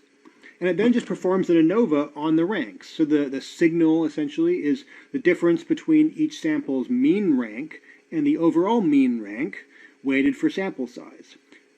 The noise is the spread of ranks within each sample. So remember from the Mann-Whitney U test video that ranks are just the order of the data. So the smallest value will be 1, the second smallest will be 2, and so forth. So with these formulas here, if you compare them to ANOVA for the between groups and within groups mean square, you can see the similarities. And we're just performing ANOVA here, but instead of the data, we're using the ranks. And so like ANOVA, the test statistic, which is called H here, is the ratio of those two values. The signal was essentially the between ranks mean square, you could call it, and the within ranks mean square. But to calculate the p-value, we need to know the probability of observing an H statistic at least as extreme as we did if the null hypothesis is true. So we need to know what is the expected distribution of H statistics for a given sample size in the case of H naught being true. So unless you have quite small sample sizes, small being like 5 or less, which is very small, the expected values for the H statistic, if the null hypothesis is true, come from a statistical distribution called the chi-squared distribution. So the degrees of freedom for this distribution are the number of samples minus 1, which I've written as m minus 1. So the p-value is therefore the area under the chi-squared probability density function curve for values at least as extreme as the observed H statistic. So although the Kruskal-Wallis test is non-parametric, it does have some other assumptions. As in virtually all tests, the samples must be independent of one another, and this is mostly the case in pretty much all sorts of data you'd experience as a scientist. The distribution should have the same general shape, like not skewed in opposite directions, for example, and they should have equal variances. But in practice, as long as the variances don't differ by too much, say, like the smallest one, or the biggest one isn't more than like 4 times the smallest one or whatever, you should be okay. But let's say you get a significant result from a Kruskal-Wallis test. That means that at least one of the samples comes from a population with a significantly different location. But which one or ones? There's no specific post hoc test. There's no thing like the Tukey test for the ANOVA, but you can perform multiple pairwise Mann-Whitney U tests, but making sure that you have to correct the significance level for doing multiple comparisons. Remember that multiple comparisons will increase the chance that at least one of them is a type 1 error.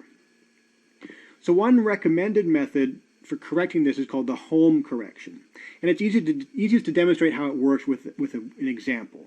So let's say we ran 5 tests, and we got these p-values, which are in ascending order from smallest on the left to largest on the right. Instead of comparing them all to 0.05, the traditional significance level alpha, we have an adjusted alpha. So the first one, which we compare to the smallest p-value, is just 0.05 divided by 5, and we have 0.05 divided by 4, 0.05 divided by 3, 0.05 divided by 2, and finally 0.05 divided by 1, which is 0.05. So we compare the first p-value, we do this sequentially, and we compare the first one to the adjusted threshold, and we can say, yes, this is statistically significant because the p-value is less than 0.01. The second one is also statistically significant, and the third one is also statistically significant, but the fourth one is not because the p-value is greater than our adjusted significance level. And so at that point we stop. We don't even look at the fifth one, even if subsequent values might be below the adjusted threshold. So here's what you should report when you are describing the results of a Kruskal-Wallis test. You should list the medians or give them in a table if there's lot. Even though the method doesn't test for differences in median, it is the best measure of central tendency for non-normal data. As always, you should report the test name, the test statistic H in this case, the degrees of freedom, and the p-value. And so make sure to use the correct phrasing about significantly different versus not significantly different. An example of how you might report Kruskal-Wallis result is given at the bottom here. So our syntax for the Kruskal-Wallis test is basically the same as ANOVA. The function is called Kruskal.test, and you enter the column name that contains your numeric data and your column name that contains the categorical grouping factors as a formula with the little tilde symbol, meaning like as a function of. So we want to know, do the numeric data vary as a function of the category that they're in? And just the column names are required here. You don't need a dollar sign or anything like that, because you can specify the data frame name with the data equals part of the function call. So the output will give you the H statistic, which is called the Kruskal-Wallis chi-squared here. Gives you the degrees of freedom, and it gives you the p-value. So the pairwise Mann-Whitney U test function is a bit different in its format. You'll need to specify the data frame and the columns using the dollar symbol style, which you've used before, and you separate the numeric data and the categorical grouping factors with a comma, not writing them as a formula with the tilde. So the output will be a matrix of adjusted p-values. So rather than adjusting the significance level like I demonstrated before, the p-value in R here is just adjusted so you can compare each one to the traditional 0.05. So each entry in the matrix, the triangular matrix of numbers here, gives the p-value for the comparison between the sample listed in the row label and the sample listed in the column label. It specifies the p-value adjustment method at the bottom, which in this case is the home method that I described before. You can choose different ones, but the home one is often sort of a preferred one, and so you should just stick with that, which is the default version. This video covers Levene's test and the related Brown-Forsyth test, both of which are non-parametric tests used to look at differences in dispersion. The null hypothesis of these tests is that the samples come from populations with the same dispersion. Both tests require a continuous variable in predetermined categories or groups or samples. They're both univariate tests, but can be used for 2 samples or for more than 2 samples.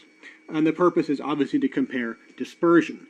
They don't assume normality. However, I would recommend Levene's test even for normal data in the case of more than 2 samples.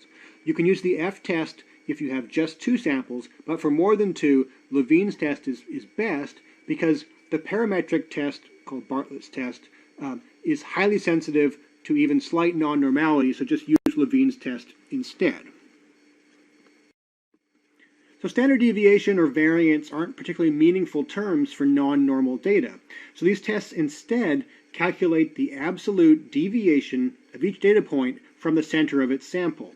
So Levene's test calculates the difference between each point and the mean, or often something called the trimmed mean, and the Brown-Forsyth test uses the median instead. So it looks at the difference, the absolute difference between every data point in that sample and the median of that sample. So the reasoning behind this procedure is that samples with greater dispersion will have data points that are further away from the center, and so therefore will have larger absolute deviations from the center. So after converting each point from the raw value to the absolute deviation, the method then performs an ANOVA on those absolute deviations. Basically, if one sample or more than one sample has larger absolute deviations than the other ones do, you're likely to get a significant ANOVA result. And using our sort of parallel, that is indicative of significantly different dispersion. So when should you use each test? Well, for more than 2 samples that are actually close to being normally distributed, you should still use Levene's test, even though the data are more or less normal. But if you have 2 samples or more than 2 samples with non-normal data, you have this choice. And so it sort of seems to be rule of thumb that Levene's test using deviances from the mean is best if the distribution is actually still symmetrical, but is what's called heavy-tailed. So sort of flatter and has larger tails than a typical bell curve for the normal distribution. But if you have 2 samples or more than 2 samples that are non-normal and are skewed, it's best to use the Brown-Forsyth test for deviances from the median. So basically, Levene's test for symmetrical data, Brown-Forsyth test for skewed data. So here's what you should report. If you're performing the Levene's test, you can probably report standard deviations because it's relatively symmetrical. But for skewed distributions in the Brown-Forsyth test, you should report something called the interquartile range. I didn't mention this in the earlier video, I probably should have, but basically it's just the range from the 25th percentile to the 75th percentile of the data. And you've seen this in the box and whisker plots if you're in the class. So it's also important to give the test name and be clear whether you did Levene's test or the Brown-Forsyth test.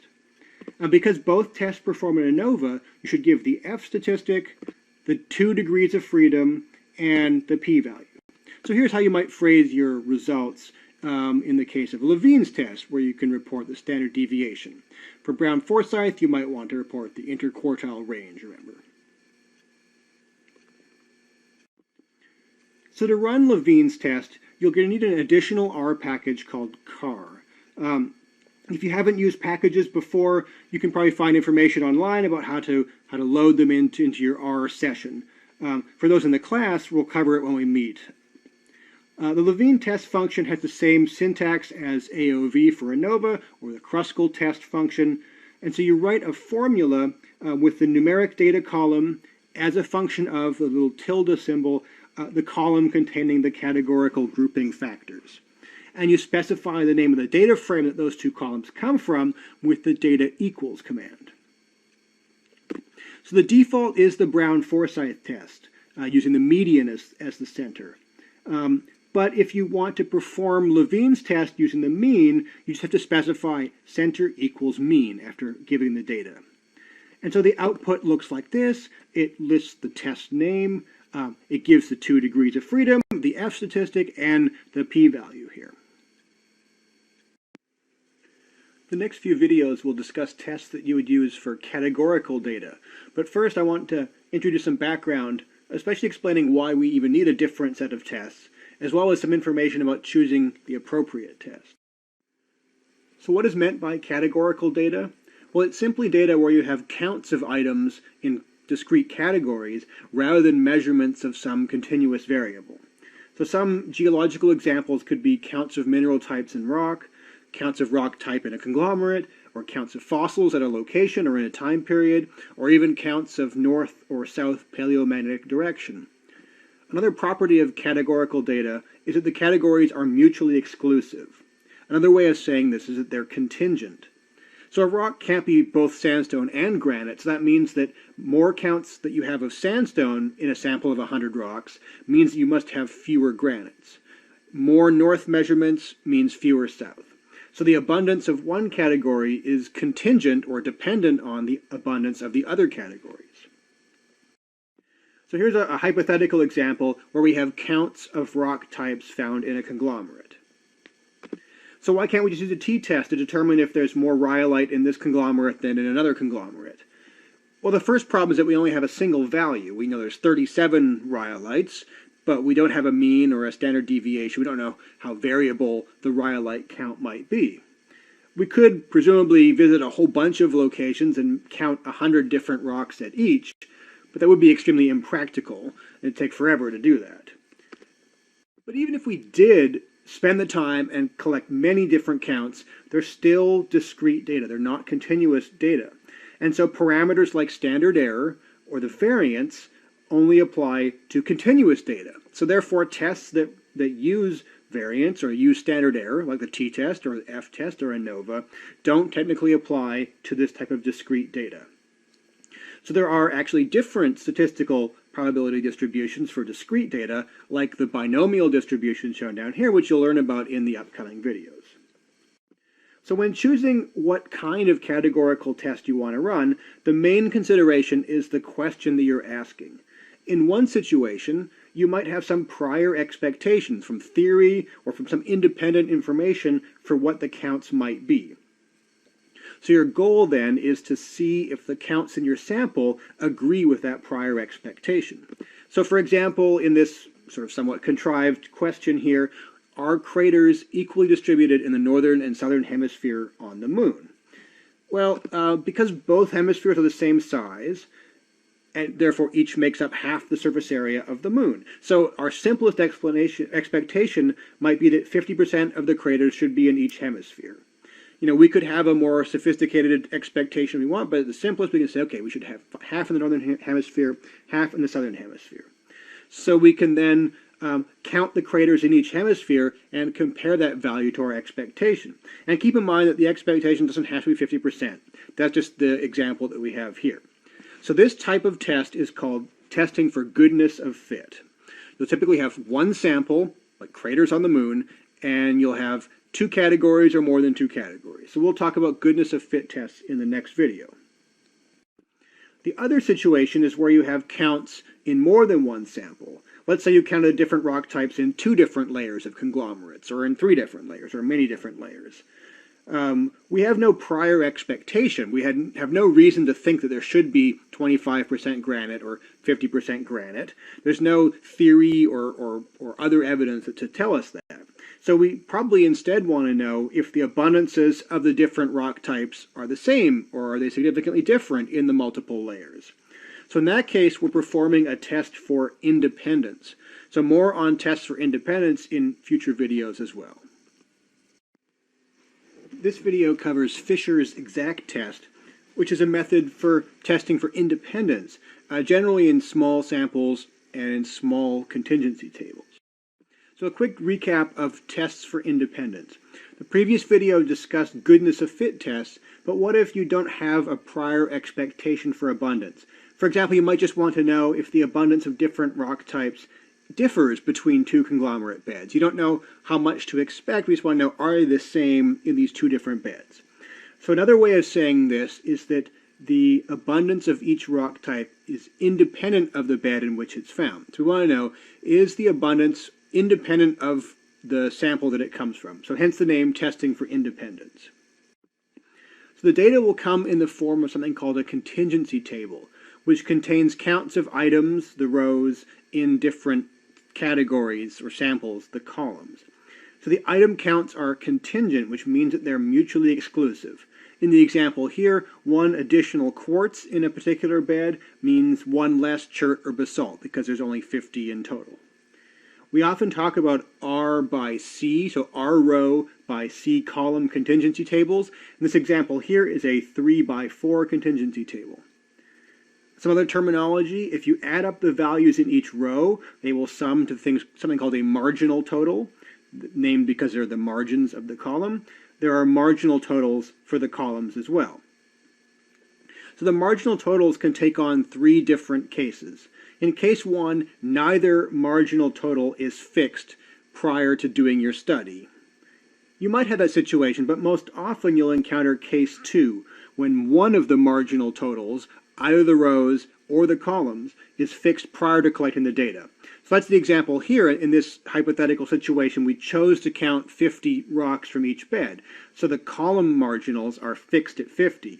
However, we didn't know how many quartz or chert or basalt rocks we would find, so those totals weren't fixed beforehand. We had no idea of knowing how many we would come up with.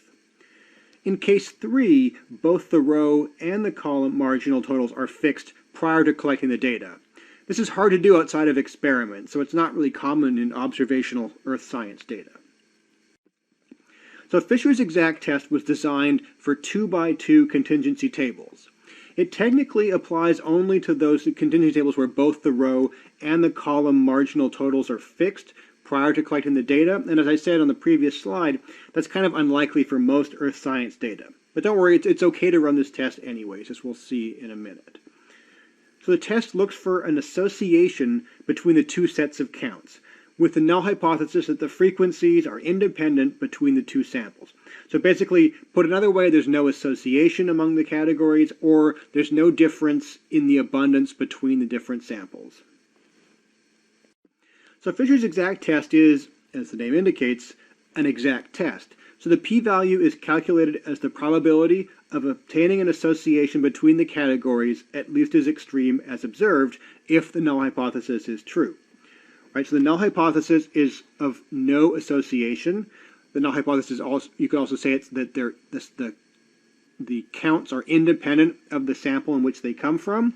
If that's the case, you would expect the counts to be equal in the 2 samples, right? If the abundance of chert or basalt is independent of the bed in which it occurs, it has to be the same in both of them.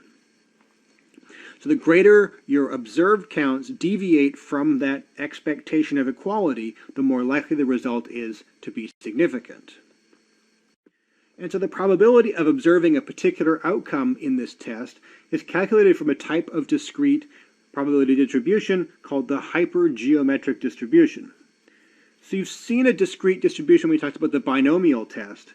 And like in the exact binomial test, the p-value here is just the sum of the probabilities for all outcomes at least as extreme as your observation in both directions, right? We have to look in both directions on both sides of the distribution because we didn't have a prior alternative hypothesis that the association should be only in one direction or the other.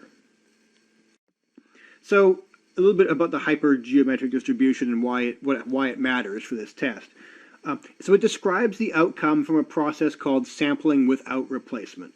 So to illustrate that, imagine you had a jar with M&Ms or some sort of colored candies in it. There's red ones and green ones and blue ones and many different colors. So you pick a candy out one by one and keep track of what colors you find. But you don't put them back in. So you sample them, but you don't replace them in the giant jar. But because you don't put them back in the jar, the probability of finding a particular color changes over time as the pieces are removed. If you pick a bunch of red candies in a row, the probability of finding another one actually decreases because you're removing them from the population. So that's sampling without replacement. And it's for this reason that Fisher's exact test is only exact if both marginal totals are fixed. If we fix the marginal totals, that means that the total number of each item is set beforehand, and so removing one changes the probability of finding another. However, when the marginal totals aren't fixed, as in our case 2, where only one of the marginal totals is fixed prior to doing the study, so remember, case 2 is sort of the most common one that you would see in observational data. The test is still applicable even in case 1 or case 2. It's conservative in those cases, and statisticians, when they say conservative, they generally mean that it's not more likely to get a type 1 error. So the risk of type 1 error is not elevated. So, I mean, this is not great, but it's not really bad either. So essentially, Fisher's exact test is still the best choice when the counts are small, especially when some are 0, in a 2x2 contingency table, regardless of the marginal total assumption. So when reporting the results of Fisher's exact test, you should provide the contingency table itself, the name of the test, and the p-value. And there's a few different ways which you can phrase the result, but you can use significantly different or not significantly different as you would for other tests. You could say that class composition didn't differ significantly, or that it was significantly different, or you could say the counts of the class were different, or the counts of my observations were different. You can also use the association phrase, but that's maybe less intuitive, and so you could always just go with the counts didn't differ significantly or did differ significantly. So the R function is called Fisher.test, and it requires a single contingency table as the input. And you'll typically have to make that table yourself, either using the function matrix or the function table, which you'll learn in class. And the output will look like this, at least for a 2x2 contingency table it will. The p-values are the key thing to focus on, and for now you can ignore the odds ratio statistics. The 95% confidence interval given here is on the odds ratio, but we haven't talked about odds ratios yet. We will in the logistic regression video in a little while. So for now, don't worry about the odds ratio. You can also perform Fisher's exact test on contingency tables that are larger than 2x2, but in that case the R results won't give the odds ratio details at all. This video introduces the chi-squared test for independence, which is the final categorical test that we'll cover in this course. So to recap, we test for independence when we have no prior expectation of the counts, but we want to know if the abundances differ significantly among different samples. For example, if we want to test if the abundance of rock types differs between different beds of conglomerate. So the previous video discussed Fisher's exact test, which is also a test for independence. And you should use it if you have a 2x2 contingency table, even if the assumption of fixed marginal totals isn't met. As we'll see in a minute, the chi-squared test isn't well suited as well if some of the counts are very small, and so Fisher's exact test may be better in that case. The chi-squared test does, however, work best for larger contingency tables where nearly all or all of the counts are at least 5, like the example here of rock types in 4 conglomerate beds. So as I just mentioned, the chi-squared test for independence requires categorical data in the form of a contingency table, and can accept any contingency table with R rows by C columns, right, where R is 3 or 4 or 5, and C is whatever number. So the purpose is to test for association between the category counts in the different samples, with the null hypothesis that the frequencies, also known as the counts, are independent of one another among the samples. Another way of saying that is that the counts are equal in all samples, or that they are independent of one another among the samples. There's no association. There's also a chi-squared goodness of fit test, which you may hear about, but you can and should use an exact test like the exact binomial test or the exact multinomial test in nearly all cases. So there's really no need to do the chi-squared goodness of fit test unless you have very large counts that don't work for one of the exact tests. So how does the test work? Well, it compares the observed frequencies to the expectation using the ratio of, on the top is the sum of squares of the deviation, so observed minus expected, and then that's divided by the expected value. So the tables at the bottom show the observed counts on the left and the expected counts on the right. So for example, because there are 91 quartz clasts in all 4 samples, the total of quartz is 91, the expected counts, if abundances were independent of sample number, so the same in all the samples, would be 22.75. So those numbers are fed into the formula. Basically, for each cell, for each row and column combination, you do observed minus expected squared divided by expected. And they are all then added up to give you the chi-squared test statistic. But we want to know whether that chi-squared value is statistically significant or not. So when the overall number is large, so that's n, and when all observed counts O are also sufficiently big, the test statistic can be approximated by the continuous chi-squared distribution. Right, so we have discrete data, but the chi-squared distribution is a continuous distribution, so it's an approximation here. The degrees of freedom for that distribution are the number of rows minus 1 multiplied by the number of columns minus 1, r minus 1 times c minus 1.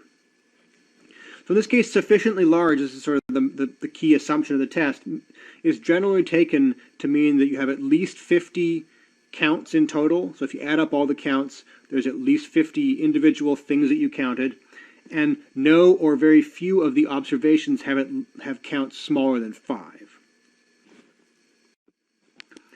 So remember that the p-value in all these tests is defined as the probability of obtaining a test statistic at least as large as observed if the null hypothesis is true.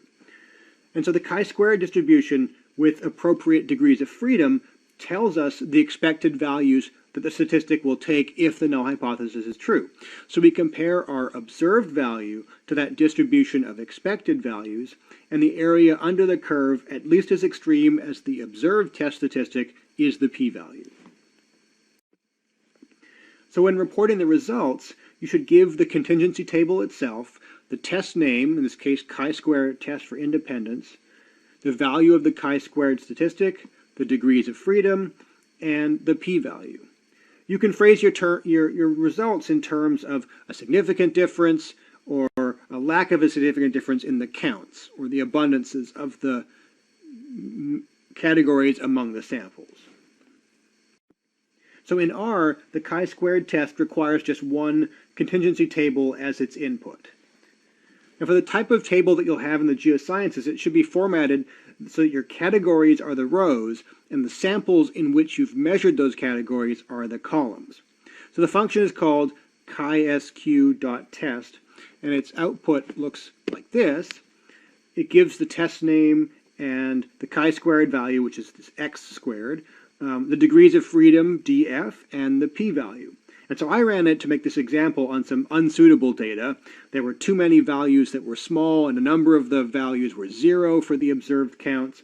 So I got this warning message. And you should actually pay attention to this warning message if you get it, because it means that the overall sample size is too small, or more likely that the number of small counts is too great. And so you should pay attention to this and perhaps reconsider whether the chi-squared test is the most appropriate choice of data, or whether you can combine some of your samples to give you a suitable number of counts, suitably large counts, or something along those lines. This video will introduce linear regression, or one method in particular for linear regression. So regression encompasses a broad range of techniques, and we'll just focus on ordinary least squares regression in this video, although I'll mention a few of the other techniques without going into a lot of detail, though. So we've already covered correlation, used to test for an association between variables, where those variables might be interdependent, but they don't have any causal relationship between each other. Regression, on the other hand, is primarily used for one of two goals. It's used when you hypothesize some one-way causal effect, when one variable controls changes in the other. And it can also be used when you want to predict how one variable, which is called the dependent variable, is influenced by the other, and the other one being called the independent variable. So linear regression describes the dependence of one variable, traditionally placed on the y-axis, on another, traditionally x-axis.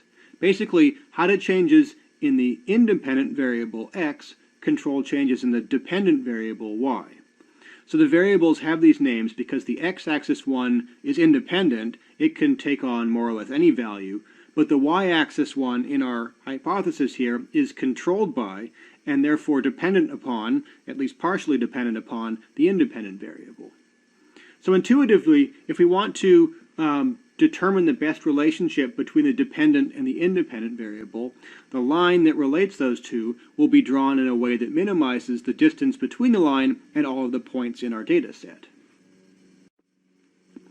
So linear regression requires two continuous variables, and as I mentioned earlier, your goal is generally to test for a causal relationship between the independent and the dependent variables, or your goal might be prediction.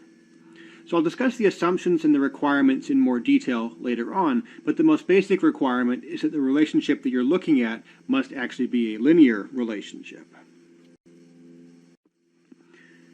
So if we're doing linear regression, and if we're fitting a best fit line to a group of points, the y-coordinate of each point can be described by this formula here. Beta 0, the first term, is the intercept, and beta 1 is the slope of the line. So remember that x is our independent variable, so we're treating it as sort of knowns, but we want to predict how x, or determine how x controls the dependent variable y. Of course, not all the points are going to fall exactly along our line. In fact, probably very few of them will be exactly on the line. So there's this term epsilon, which is called the residual, that measures the distance between our best fit regression line and each point. So this method is called ordinary least squares regression because the line is determined by minimizing the sum of squares of those residuals, but only in the y direction. So for that reason, it's also sometimes called y on x least squares regression. Notice how you could also imagine residuals, the distance from the point to the line in the x direction, but we don't care about those at all in this method. There are other methods for regression that use different ways of minimizing these residuals, but we're not going to talk about those. So the slope of the regression line, beta 1, is calculated as the covariance of the two variables divided by the variance of the independent variable x. And all regression lines will pass through the mean of both variables, so y bar and x bar, the mean of the sample mean for y and the sample mean for x. So the intercept beta 0 can be calculated just from the standard equation of how lines work. So one of the main goals of linear regression is prediction. We want to know how is the dependent variable y predicted by the independent variable x, or how much variation in the dependent variable y can be explained just by knowing the variation in the independent variable x. So this prediction goal can be separate from statistical hypothesis testing. In fact, a statistically significant relationship isn't actually that helpful if the predictive power of that relationship is really tiny.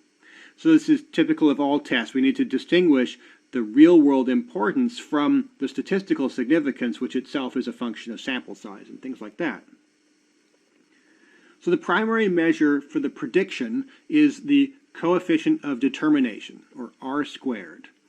It's calculated as the ratio of the sum of squares of the dependent variable that can be explained by the independent. So this explained sum of squares is basically how much of the sum of squares of y can be explained by x, and then that's divided by the total sum of squares of the dependent variable.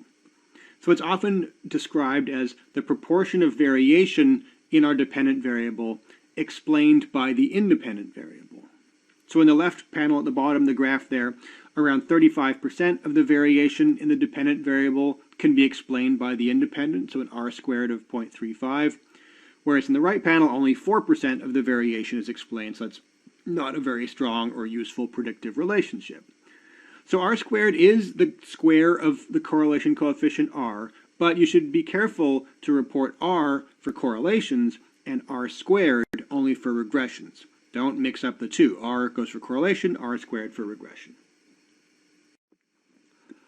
So it's also possible to perform statistical hypothesis testing with linear regression. And in this framework, we typically care whether there's a significant relationship, so the method tests whether the slope differs significantly from 0. The null hypothesis is that the variable y is independent of the variable x, or in other words, the slope is 0. So this is a little bit different than the r squared, because the r squared doesn't tell you anything about the slope, it just tells you about how strong the relationship is.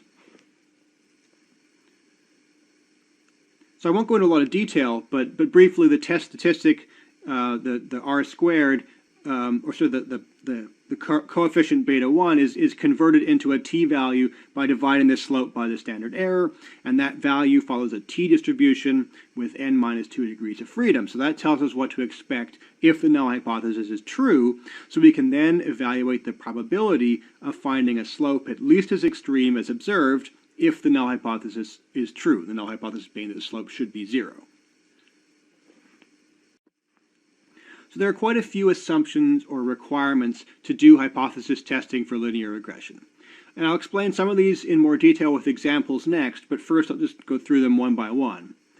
So first of all, the relationship must be linear, and both of the variables should have approximately equal variances.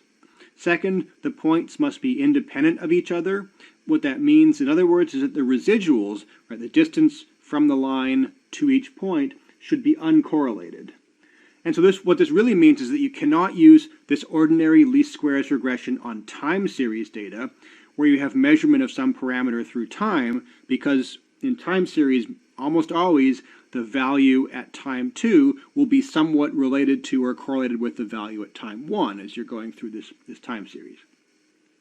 So third, the variance of y must be approximately equal for all values of x. So if you move along the x-axis, there should be about the same amount of scatter in y at all points along that x-axis. And finally, the distribution of the y variable, of our dependent variable, should be normal for all values of x. And so this basically means that the residuals, that distance from the point to the line, should be normally distributed around the line, centered on the regression line, so the mean equals 0, and then it should have a constant standard deviation at all points along the line. So there are ways to relax these assumptions, which I will note briefly, but I'm not going to describe anymore. So you can look into weighted least squares regression if you need to relax the assumption that the variance is constant for all x points. And if you have time series data, you can use either first differences, which is also something called differencing your data. So instead of looking at the raw values, you look at the change from one time to the next. Or you could use generalized least squares regression. So here's one quite extreme example that violates some of the assumptions. The most important thing here is that the residuals are correlated, right? If one point tends to be above the line, the neighboring points also tend to be above the line. If one point has to be below, the neighboring points tend to be below. So they're also not normally distributed around the line. For any sort of given window of x, the values are either above or below the line. And this graph shows an example where the variance of the dependent variable y differs for different values along the x-axis. Variance is much greater here at small values of x than it is at large values of x. So in this case, you could use weighted least squares regression instead of ordinary least squares regression. So when reporting the results of a regression analysis, you typically or often want to include a scatter plot that shows the data and the regression line. And it's often helpful to describe the relationship in words, although this isn't strictly necessary as the plot conveys the same information as the words would. But you definitely should give the coefficient of determination r squared, which tells you the strength of the relationship, as well as the p-value if you're doing hypothesis testing, because that tells us how likely this relationship is to not be 0. So the function for linear regression in R is called LM, which stands for linear model. So you can use multiple independent variables. This is something called multiple regression, which we're not going to cover. But in this case, we're just using a single regression case in this course. And so the syntax is similar to ANOVA, where you use the function that the dependent variable is a function of, or this tilde symbol, the independent variable. And we often can use the data equals whatever data frame syntax, so you can just give the column name for the dependent and the column name for the independent, and then specify the data frame where those should be found. And remember that the dependent variable for the first one will be on the y-axis in your plot, and the independent variable should be on the x-axis in your plot. So the output is quite complex. There's a lot of things in the output that R gives you for linear regression. But it turns out that a lot of these values, a lot of these items here, are more applicable for this multiple regression where you have more than one independent variable, and we're not really going to discuss that. So I'll just kind of run through what it shows you here. It gives you the distribution of the residuals, the minimum, the maximum, the interquartile distance from first to third quartile, and the median. This can be a useful first point for assessing the assumptions that the residuals are kind of normally distributed, but this doesn't technically tell you that. There are better ways to look at that. But in any case, if you look at this, the residuals should be fairly symmetrical, and the median should be fairly close to 0. And if that is, that means it's a good sign, but you probably want to investigate this more. The second part gives the information about the coefficients. So the intercept row can almost always be ignored. The p-value is testing whether the intercept differs significantly from 0, which is really almost never interesting. So we pretty much just focus on the second row here. In this case, it's labeled with the name of the independent variable. I used SiO2 in this from the GeoRock dataset. And so this gives the regression coefficient, which is the estimate column. It gives the standard error of that regression coefficient. It gives that after being converted to a t-value. And then it gives the p-value for the null hypothesis that the coefficient is 0. In the case of our single regression here, this estimate, the coefficient, is the slope of the line. And so it tells us that because I did a regression of K2O as a function of SiO2, it tells us that K2O increases by 0.12 percentage points for every 1 unit or for every 1 percentage point increase in SiO2. If there were more independent variables, they would be listed below here. You just get several rows of your different independent variables. So the final part gives a variety of information on how well this linear model fits the data. It gives you the standard error, residuals. It gives you 2 r-squared values. The adjusted r-squared on the right there is more useful for multiple regression because it makes some adjustments for the number of parameters if you have more than one independent variable. So in the case of our single regression, we can just use the multiple r-squared, which is what you would use if you only have one independent variable. The F statistic in the bottom line tests the significance of the overall model against a model that just uses a straight line at the intercept. Again, this is more relevant for multiple regression. In the case of single regression here, the p-value for that will be the same as the p-value for the regression coefficient itself. This video covers ANCOVA, or analysis of covariance, which is a method for testing basically whether regression lines differ significantly, either in slope or in intercept, between different categories, between different levels of a factor. For example, in this graph here, does the relationship between K2O and SiO2 differ between rocks from Archean cratons in blue or rocks from not Archean cratons in pink? So I'll point out, just as you may notice, that many of the regression assumptions are violated by this example shown here, but that's kind of not really pertinent right now. So we're not going to really get into the theory of ANCOVA. I'm just going to focus on a sort of general description of what it does and what it requires so that you know whether it's the sort of test you might need, and it may be worthwhile to read more about it if you're going to actually use this seriously. So first, let's take a step back and talk about something called general linear models. You've actually learned about several of these despite the fact that I haven't used this term before.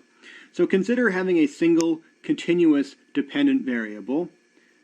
If the independent variables are also continuous, this is called linear regression from the previous video. So this equation is similar to what you've already seen, except here you can have multiple independent variables, x1, x2, and so forth.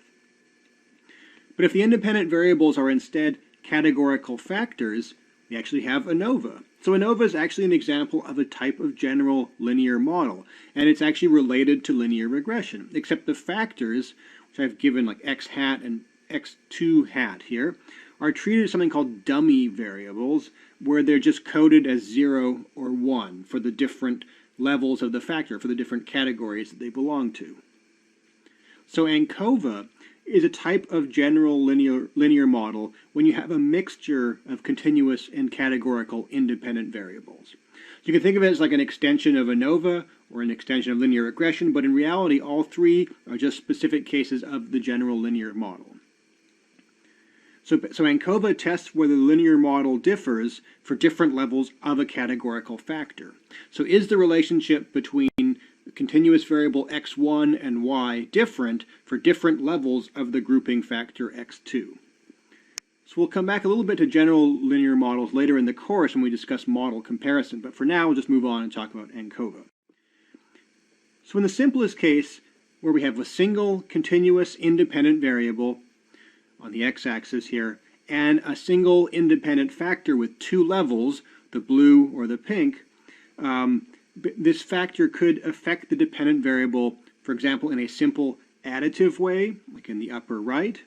So basically, in the upper right, we have a 1 unit increase in the continuous independent variable causes a 1 unit increase in the dependent variable. That's true for both lines, but in one category, that line is just shifted 1 unit up.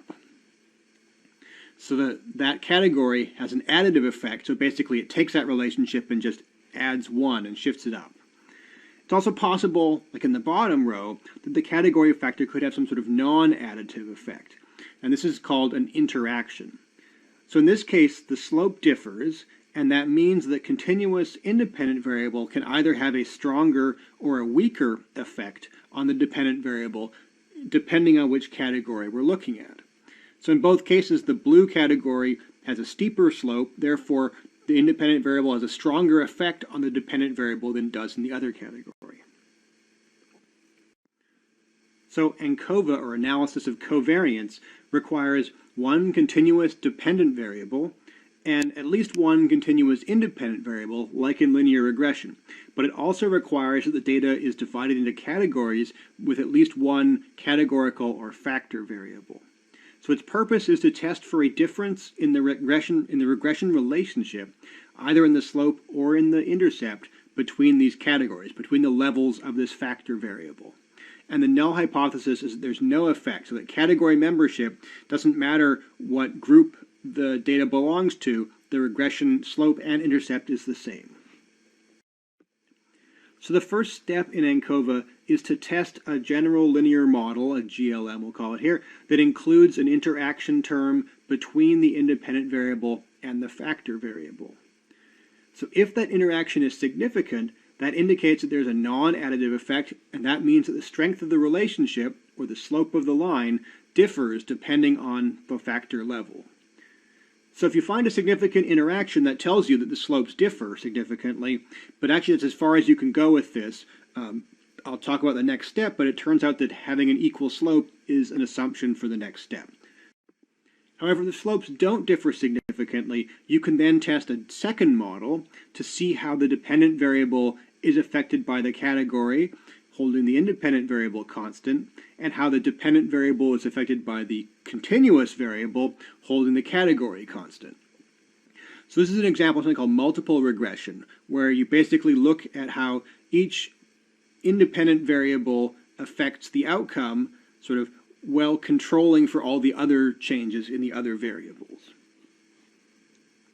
So we don't have an interaction here, but so basically if the categorical term in the model is significant, that indicates that they have a significantly different intercept. I'll show an example of this when I show you how to do it in R at the end of the video. So ANCOVA has all the linear regression assumptions. The first 4 are the same assumptions that you would have seen in the linear regression video, but it also has a further requirement that the linear regression slopes have to be equal for all of the groups or all the levels in the factor. So that's if you want to do the whole thing. I mean, you can definitely test for significant differences in the slope as the first part, but you can only test for differences in intercept in the second part if the slopes don't differ significantly.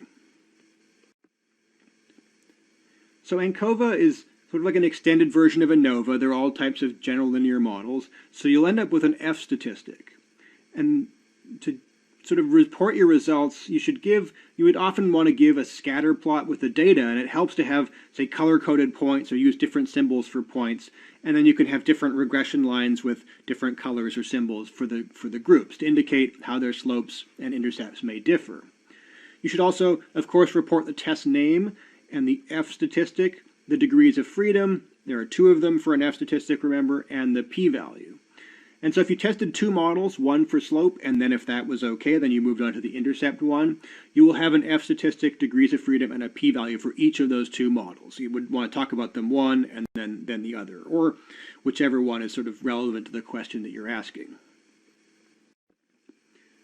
So because ANCOVA, ANOVA, and linear regression are all cases of the general linear model, you can actually perform ANCOVA either with the AOV, ANOVA function, or with the LM linear regression function. So I'll illustrate the procedure here with the ANOVA function, AOV. I think it sort of requires one less step, and it's also similar to what you've already learned for ANOVA. So the first step is to test the model that includes this interaction term. And so in R, that's denoted with the multiplication symbol. So we have the dependent variable column as a function of this tilde symbol that you've seen before for linear regression and for ANOVA. Then you have the independent variable column multiplied by the factor variable column, indicating that they all come from a particular data frame with whatever name that has. So the output will look just like the ANOVA output did, but with extra lines. So we first focus on the interaction term, which is the one containing the colon, so in this case delta CO3 colon species. In this example, the F statistic for the interaction is 5.009. There are 2 and 36 degrees of freedom, and the p-value is 0.012. We can ignore the other two lines for now, although they tell you how the continuous variable and the factor variable affect the outcome, independent of each other and independent of the interaction. So in any case, the interaction indicates a significant difference in slope among the three types of categories of species here, so technically we have to stop here. But I'll proceed and demonstrate how to test for intercept even though we haven't actually met those assumptions. So remember, if the interaction is not significant, which wasn't the case here, it was significant, but if it's not, you can then test whether the factor is significant, where that would indicate a significant difference in the intercepts of the lines. So that's done by including both the continuous independent variable and the factor variable as additive terms in the function, so use the plus sign, not the multiplication sign like from the last slide. And so the output will look the same, just we won't have the interaction line here because we didn't test for it. And so in this case, we want to read the data from the line for the factor variable, which is species. And so the format for the F statistic and the degrees of freedom and the p-value are the same. And those three pieces of information are the key things that you should use when you're summarizing your results in writing. This video covers the last regression technique we're going to discuss in this class, and that's logistic regression. So we've covered linear regression beforehand, where you want to test if two continuous variables are related to each other. But what if the dependent variable has a binary outcome? So binary or binomial means that there's only two outcomes, yes or no. So for example, does size affect survival of organisms during an extinction event? So this is binary because there are only two possible outcomes. They either go extinct or they don't go extinct. So why can't we just fit a linear regression line like I've done here? Well, let's think back to the assumptions that linear regression makes. So first of all, the relationship of the actual data is not linear. I mean, I put a linear line through it, but that's not the relationship that you see from the points. More importantly, the variance of the y values is not constant for all x.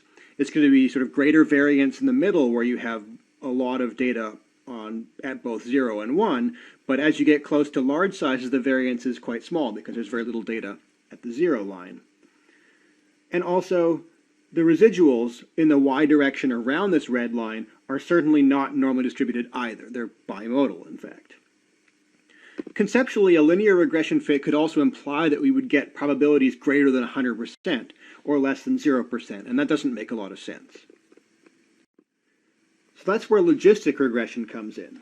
It's designed when you have at least one continuous independent variable and a categorical dependent variable. And so the dependent variable must have only two levels in that category. So it's binomial or binary. Like other regression methods, the purpose of logistic regression is to test whether the independent variable, the continuous one, has a causal effect on the outcome of the dependent variable.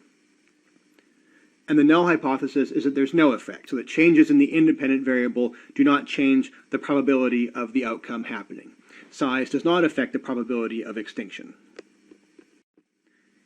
So a couple of slides ago I mentioned that one of the problems with applying linear regression, aside from the fact that this sort of data violates almost all the assumptions, is that it can imply probabilities greater than 100% or less than 0%, which obviously can't be correct. So we need to find a way to make sure the probability is always between 0 and 1. And so one way is to use a function to transform the numbers from the range between minus infinity and positive infinity to the new range of 0 between 0 and 1. So a function is just an equation that maps numbers from one range, called a domain, to a different domain. So we're going to map numbers from the domain between minus infinity and positive infinity to the new domain between 0 and 1. And logistic regression uses a function called a logit function, which is this equation given here. So here's how the method works.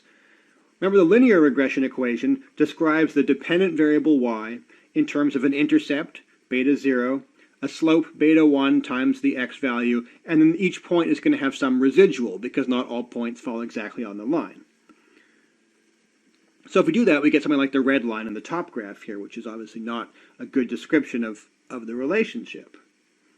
But after applying this logit function, we then get the equation at the bottom where pi I is the probability now that the outcome occurs. So pi I is the probability that y equals 1.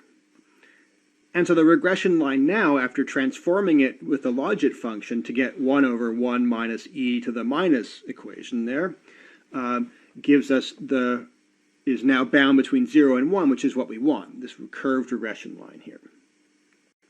So this equation here is the equation for logistic regression with the pi I, but it's more common or more typical to see the equation in this rearranged form, expressed as the log of pi sub I divided by 1 minus pi sub I. And so that is called the log odds. This log of pi I over 1 minus pi I is the log odds.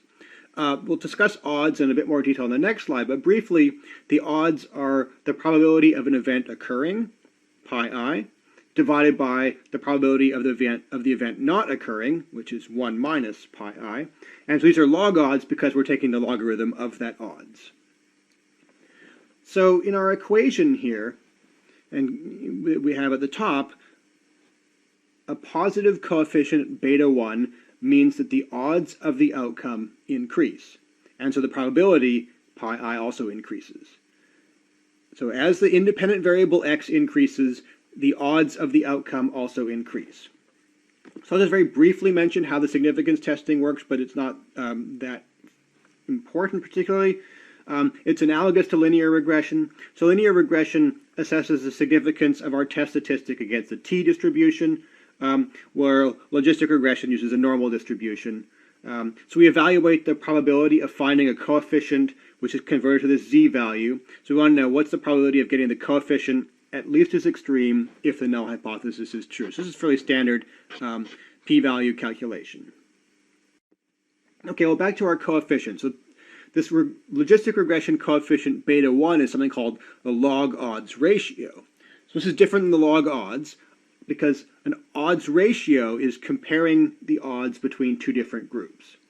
So for example, we can say in case 1, the odds are the probability of success divided by 1 minus the probability of success.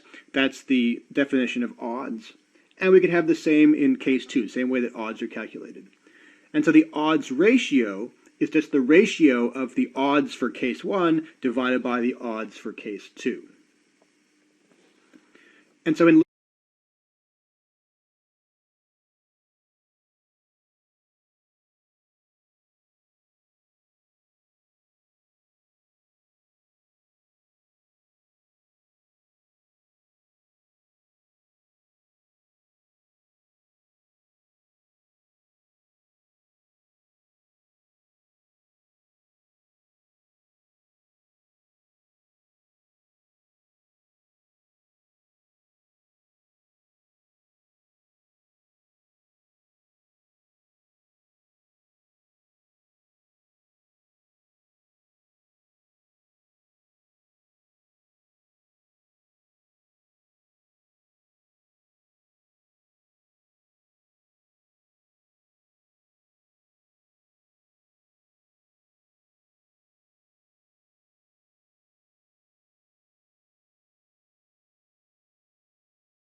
This video discusses the Hotelling t-squared test, which is basically the multivariate version of the t-test. So remember that multivariate data means you have measurements of more than one parameter from each sample. For example, you want to compare pH and oxygen and chlorophyll, those are the three variables, all together from two different lakes, and those two lakes are the two samples. So that's what the Hotelling t-squared test is for. It's designed to test for a significant difference in the multivariate mean between just two samples. And so because it compares just two samples, it's the multivariate counterpart to the univariate t-test. The null hypothesis is that the two samples come from populations that have the same multivariate mean. So the multivariate mean you can think of as a point in space defined by the means of all the individual variables. So it's not like it's comparing each variable separately, it's comparing the point in space that's defined by the mean of all the variables together. So what does the test do? Well, the test statistic t-squared is based on the Mahalanobis distance between the two sample means. The covariance matrix here, so if you need a refresher on the Mahalanobis distance, the previous video discusses that. The covariance matrix here is something called the pooled covariance matrix, which is just the covariance matrix for each sample weighted by the sample size, or technically by the degrees of freedom. So if you think back to the t-test, you can see how this is quite similar to the pooled standard error in the t-test. So if the null hypothesis is true, and the two samples do in fact come from the same population, there should be no difference between their multivariate means, and the t-squared should therefore be 0. Of course, our samples are randomly taken from their population, so t-squared will be greater than 0 just by random chance. But as with all tests, we want to know how big can the t-squared value be before we will reject the null hypothesis that they do come from the same population. So the significance of the t-squared is assessed by converting it to an F statistic using this formula here. So in the formula, n is the total sample size, the total number of observations from all samples, and k is the number of variables. And so then we test this F value against the F distribution with k and n minus k minus 1 degrees of freedom. You've seen F distributions before with ANOVA, with the F test itself, with a variety of tests. It's a common statistical distribution that we use to determine sort of what is the expected values under the null hypothesis.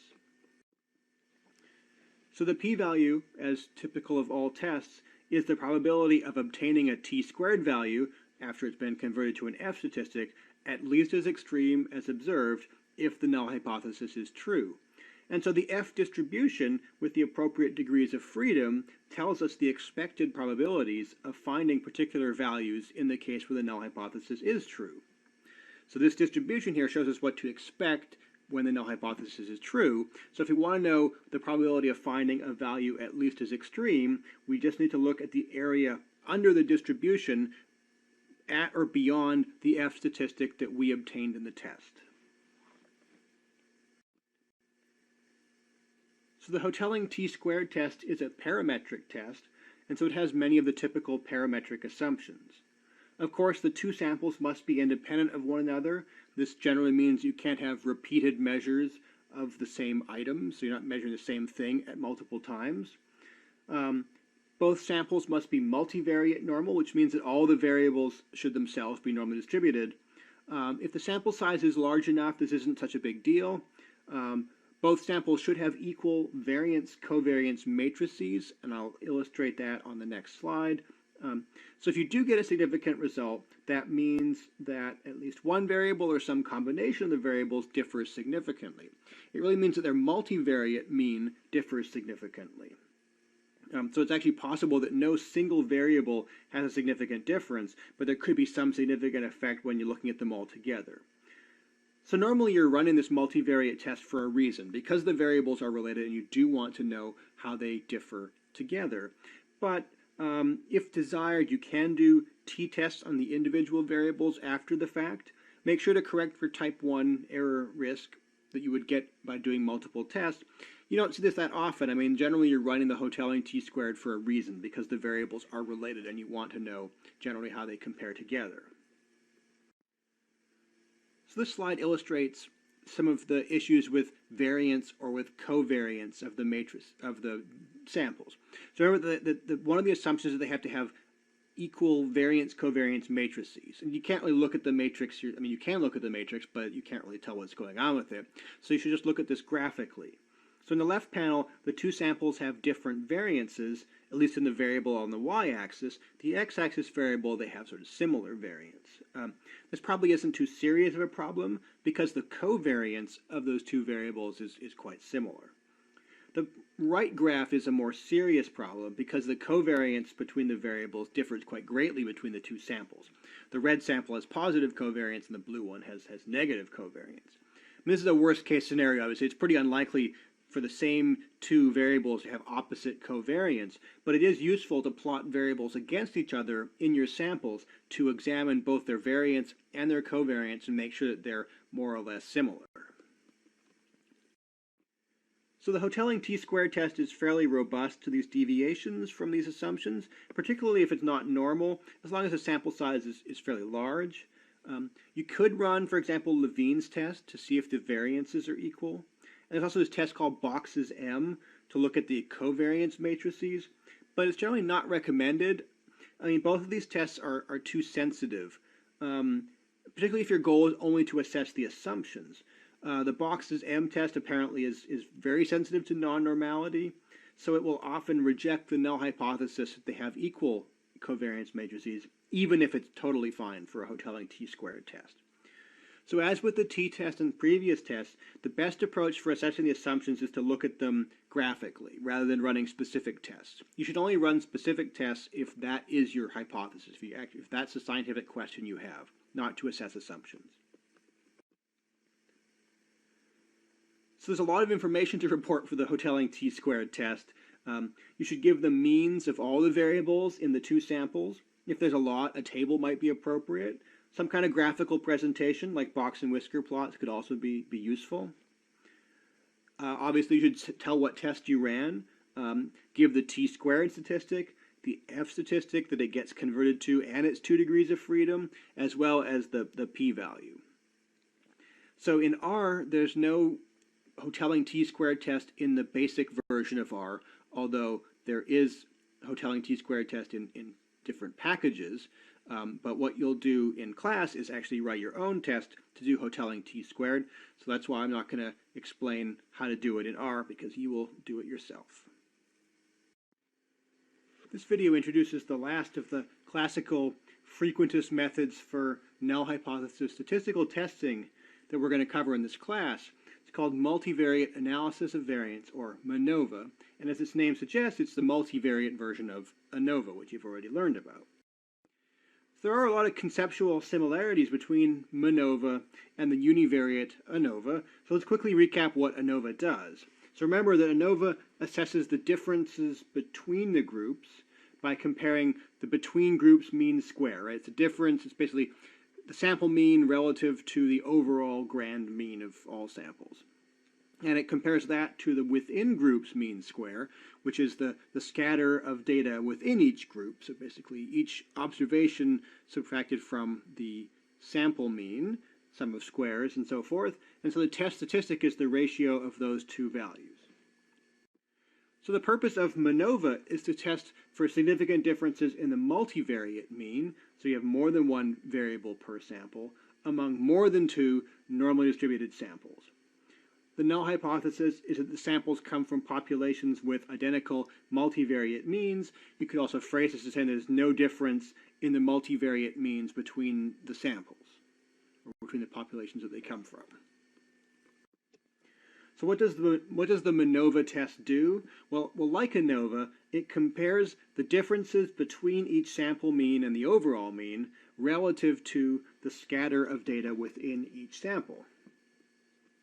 And I won't get into the math, but the difference in means, which is sort of our signal in this ratio, is something called the between groups sum of squares and cross products matrix. So in ANOVA, it was just the between group sum of squares, but given the fact we have multivariate data here, we have to consider both the sum of squares within each variable as well as the cross products between of the variables.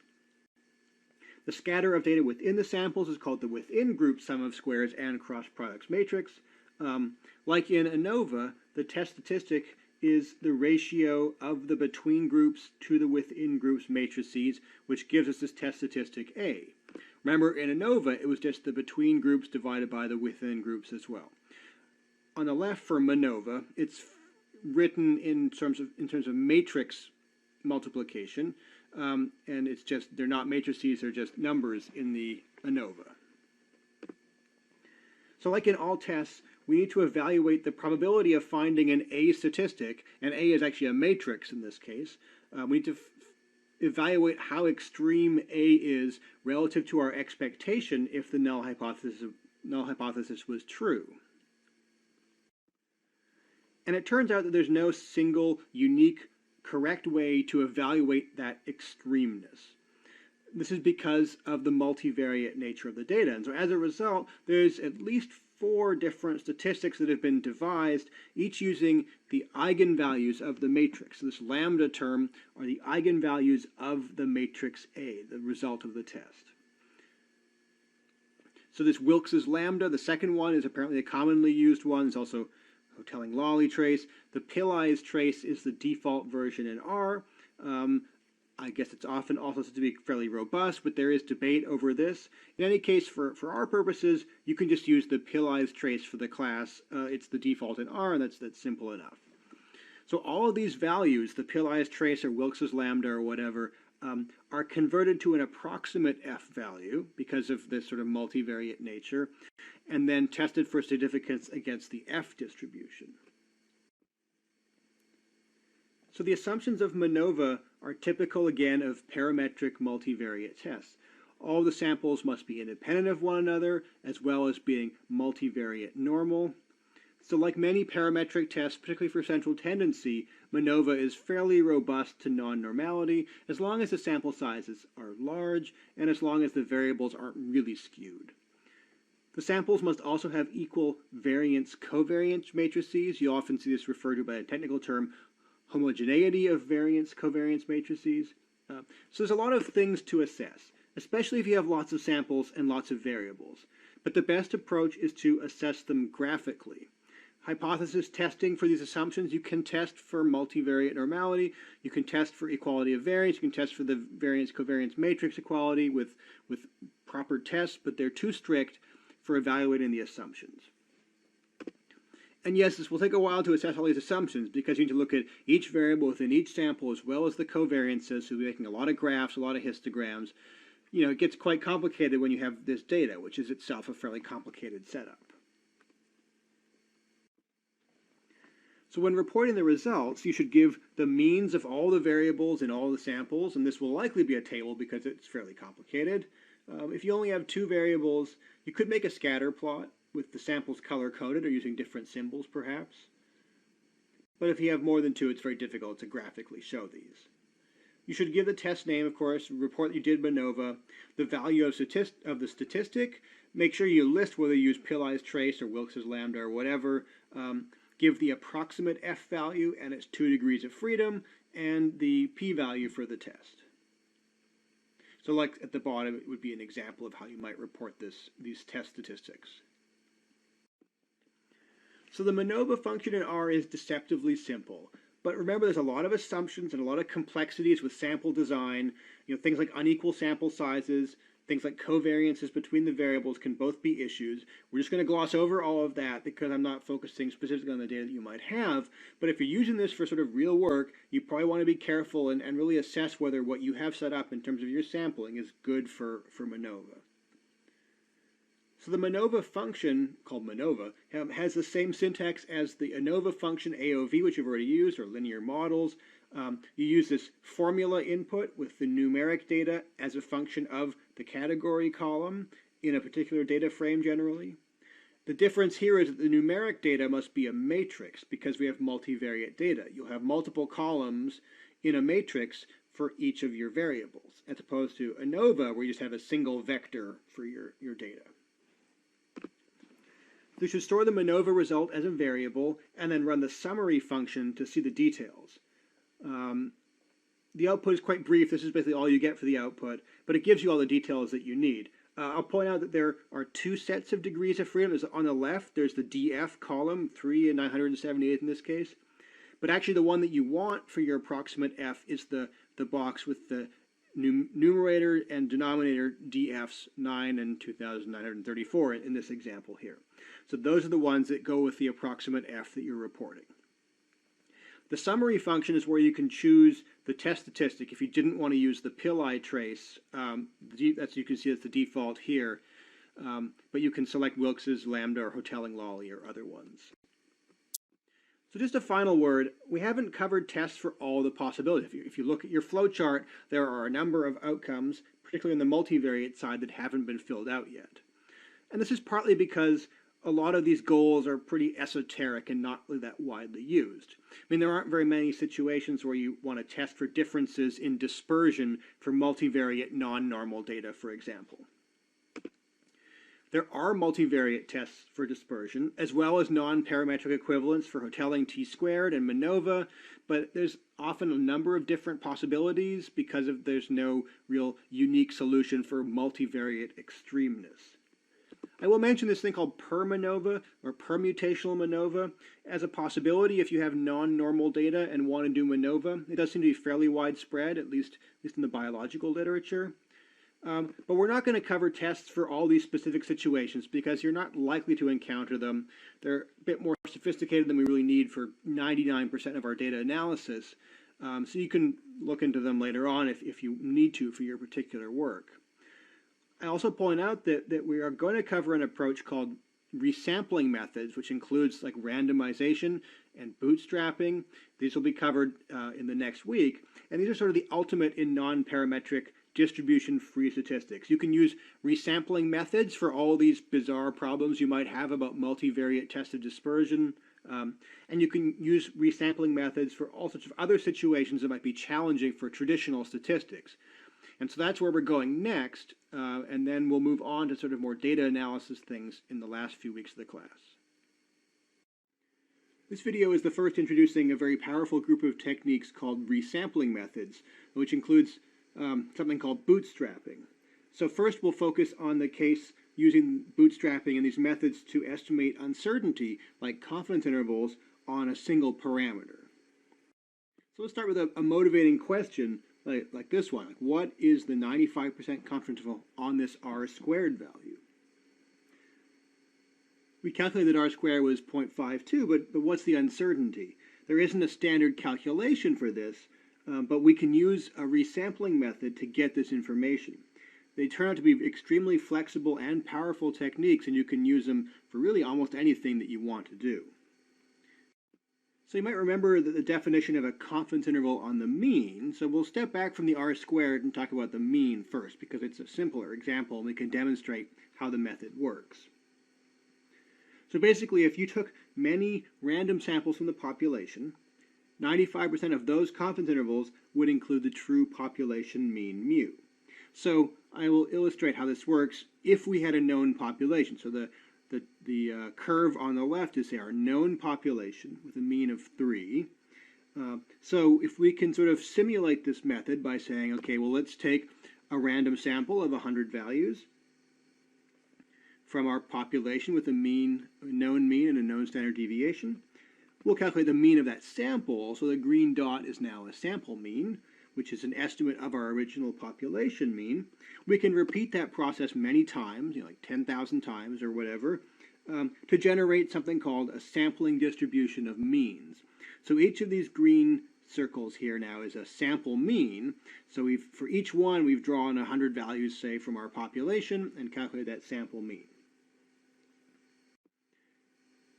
So if we do that, say, 10,000 times, we get a distribution like this. This is a sampling distribution. It's not the original data. Instead, each point that makes up this histogram is a sample mean that we calculated from one random sample drawn from the population. And so given our definition of a confidence interval, it's just between the 2.5th percentile and the 97.5th percentile, the range that encompasses 95% of the sample means in our repeated trials. So I point out this is just one way of calculating these confidence intervals. It's called the equal tail method. It works best for symmetrical data. If you have a lot of skewed data, there are other methods that we're not going to talk about in this course.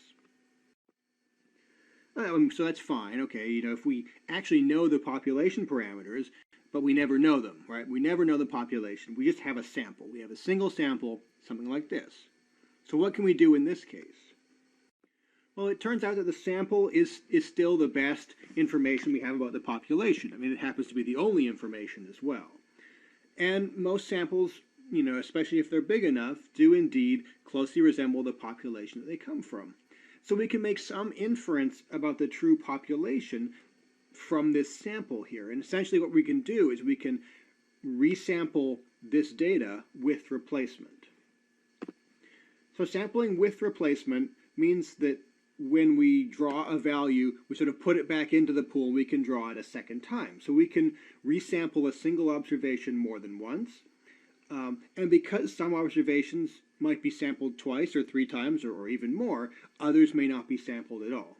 So this process of sampling with replacement extrapolates somewhat, at least, to the broader population. So it's a little bit more like our original model of drawing repeated samples from the population. And so this is a process called bootstrapping. This sampling with replacement is called bootstrapping. So we calculate the mean of that bootstrap sample, and we repeat this process many times to generate a bootstrap sampling distribution of the means. So you may be thinking this sounds like cheating. How can we get more out of our data than actually is there? We only have this sample. How can we extrapolate the population? Does this even work? I guess the name bootstrapping kind of acknowledges that bit. It's from the saying, you pull oneself up by the bootstraps, which obviously you can't lift yourself off the ground just by holding on to your shoes. But it turns out that bootstrapping is really an okay thing to do. I'm not going to go into the theoretical justification. You can certainly read more on your own if you're interested. But just trust me that this is a technique that works, and it's not cheating. So the bootstrapped resampling distribution will look something like this. So this is basically taking 10,000 random samples from our single data set, but sampling with replacement. So just to compare, if you calculate the mean and the 95% confidence intervals using our parametric methods that you've used before, you get these values like 2.82 and 3.23 for the confidence interval. And it turns out that the 2.5th percentile and the 97.5th percentile of our bootstrapped resampling distribution gives you the same answer. It's not exactly the same because it's a random sample, but that's kind of beside the point. You can see that it's effectively the same thing. So this sort of demonstrates how the method works with something that we know, like the confidence interval on a mean. And you can use this same approach to calculate confidence intervals on things like the R-squared value that lack one of these standard formulas.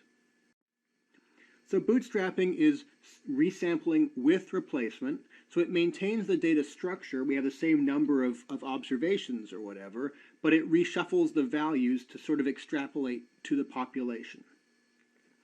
So as I mentioned before, each value can be sampled multiple times or not at all. The example on the previous slide is sort of trivial because we already had a formula for the confidence interval on a mean, and so we could just use that. But bootstrapping is useful in many other situations, like for non-normal data, when the mean and that confidence interval formula don't really apply. The really big benefit of bootstrapping is to estimate statistical parameters for things that have unknown properties, say like the results of principal components analysis, or PCA, which we'll discuss in a few weeks. Or we can use it to bootstrap estimates on things that don't even have a standard calculation, like R-squared in our example, or the coefficient of variation. So there is one caution, and that is to note that some parameters are inherently biased during this bootstrapping process. So measures of dispersion, like standard deviation or variance, are really the most common example of these biased parameters. So let's say that I resample this data on the left here with replacement, as our procedure for bootstrapping calls for. Remember that we can sample values multiple times or not at all if we're sampling with replacement. But the extreme values, the ones, say, near the edge of our data set, tend to be rare compared to values in the center, at least unless your data are bimodal, but for typical data which are relatively symmetrical and have a peak near the middle, the extreme values on the edges tend to be rare. And so that means that when we're doing our sampling with replacement, we're maybe more likely not to collect them than we would be to sample the ones in the center. So that means that we tend to underestimate the range of variability in the data, and the bootstrapped standard deviations are sort of systematically underestimated. And that's what you see on the right there. These are the sampling distributions of just regular bootstrap standard deviations, and that distribution, the histogram, if shifted a little bit to the left of the expected, or the value from our original data. And so because it's shifted a little bit to the left, the confidence interval will be shifted and offset a little bit as well. There are a variety of ways to correct for this, but we'll just cover sort of one fairly straightforward and simple one, and that's called the balanced bootstrap. And so the process just involves correcting the offset by adjusting each value. So each bootstrapped, say, standard deviation in this case, so for each one, we're going to add the difference between the observed value in our original data and the mean of all of our bootstrap data. So we're sort of adjusting each value and shifting it so that the mean of our bootstrap data is the same as the actual value in the original data, the observed value. So in the previous example, the mean bootstrap value is about 0.08 units smaller than the observed value from the original data, so we just add 0.08 to each of our individual bootstrap trials. We do 10,000 of them, so we add 0.08 to each of those 10,000. And that shifts the sampling distribution a little bit to the right. So now it's centered on the observed value, which you see in the balanced bootstrap on the right there. So far in this course, we've been discussing statistical tests to assess specific null hypotheses using distributions and p-values and so forth. But this video introduces the new type of technique called ordination, and specifically we're going to talk about principal component analysis in this video. These ordination methods are types of data analysis that are designed primarily to simplify and to visualize sort of complicated multivariate data in order to aid in the interpretation of underlying processes that contribute to that data. So a lot of the data that you encounter as a scientist or a geoscientist is multivariate. There are counts or measurements of many different variables in many different sites or samples. So this type of data is difficult or really often impossible to analyze qualitatively. You can't just look at this and figure out, and we want to know, like, which samples are most similar to each other. Or maybe just samples from particular categories, like rock types or tectonic settings in this case, tend to group together.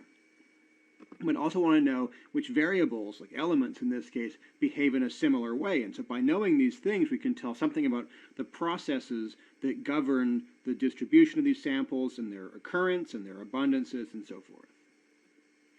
So though multivariate data is complex, certainly, there is a way forward for interpreting it.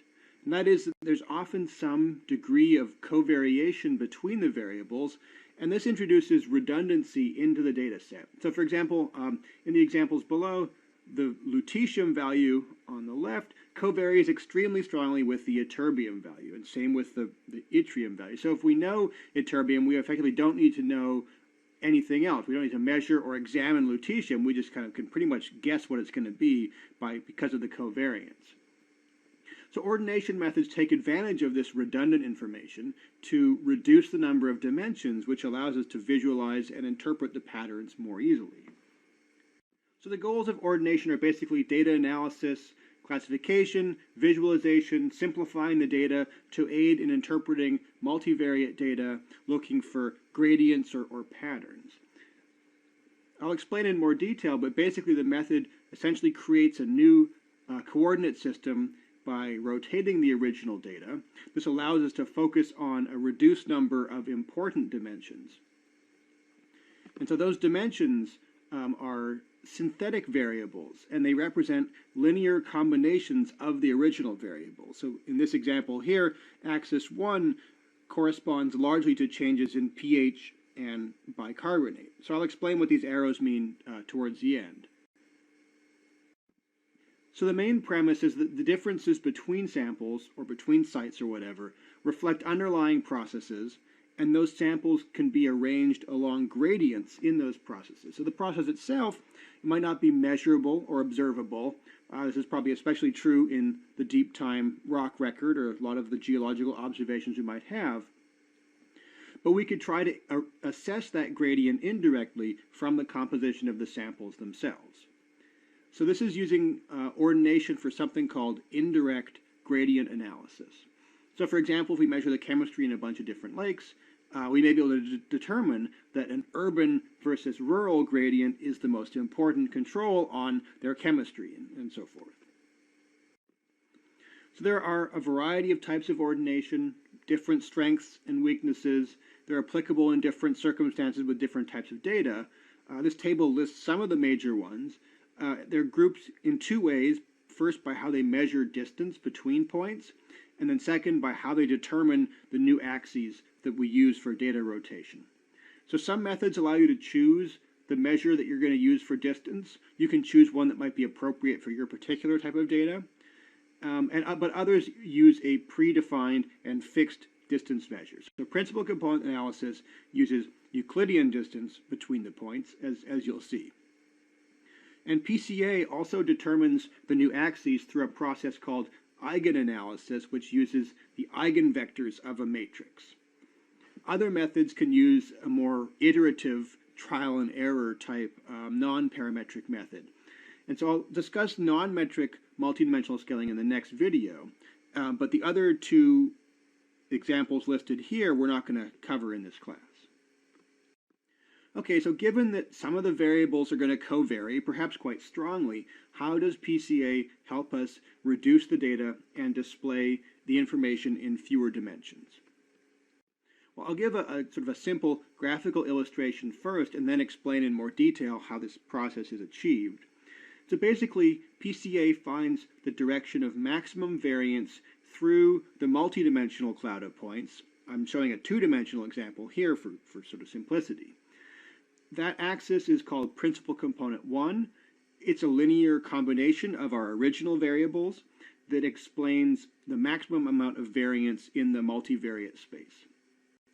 So the points are then rotated such that PC1 becomes the horizontal axis.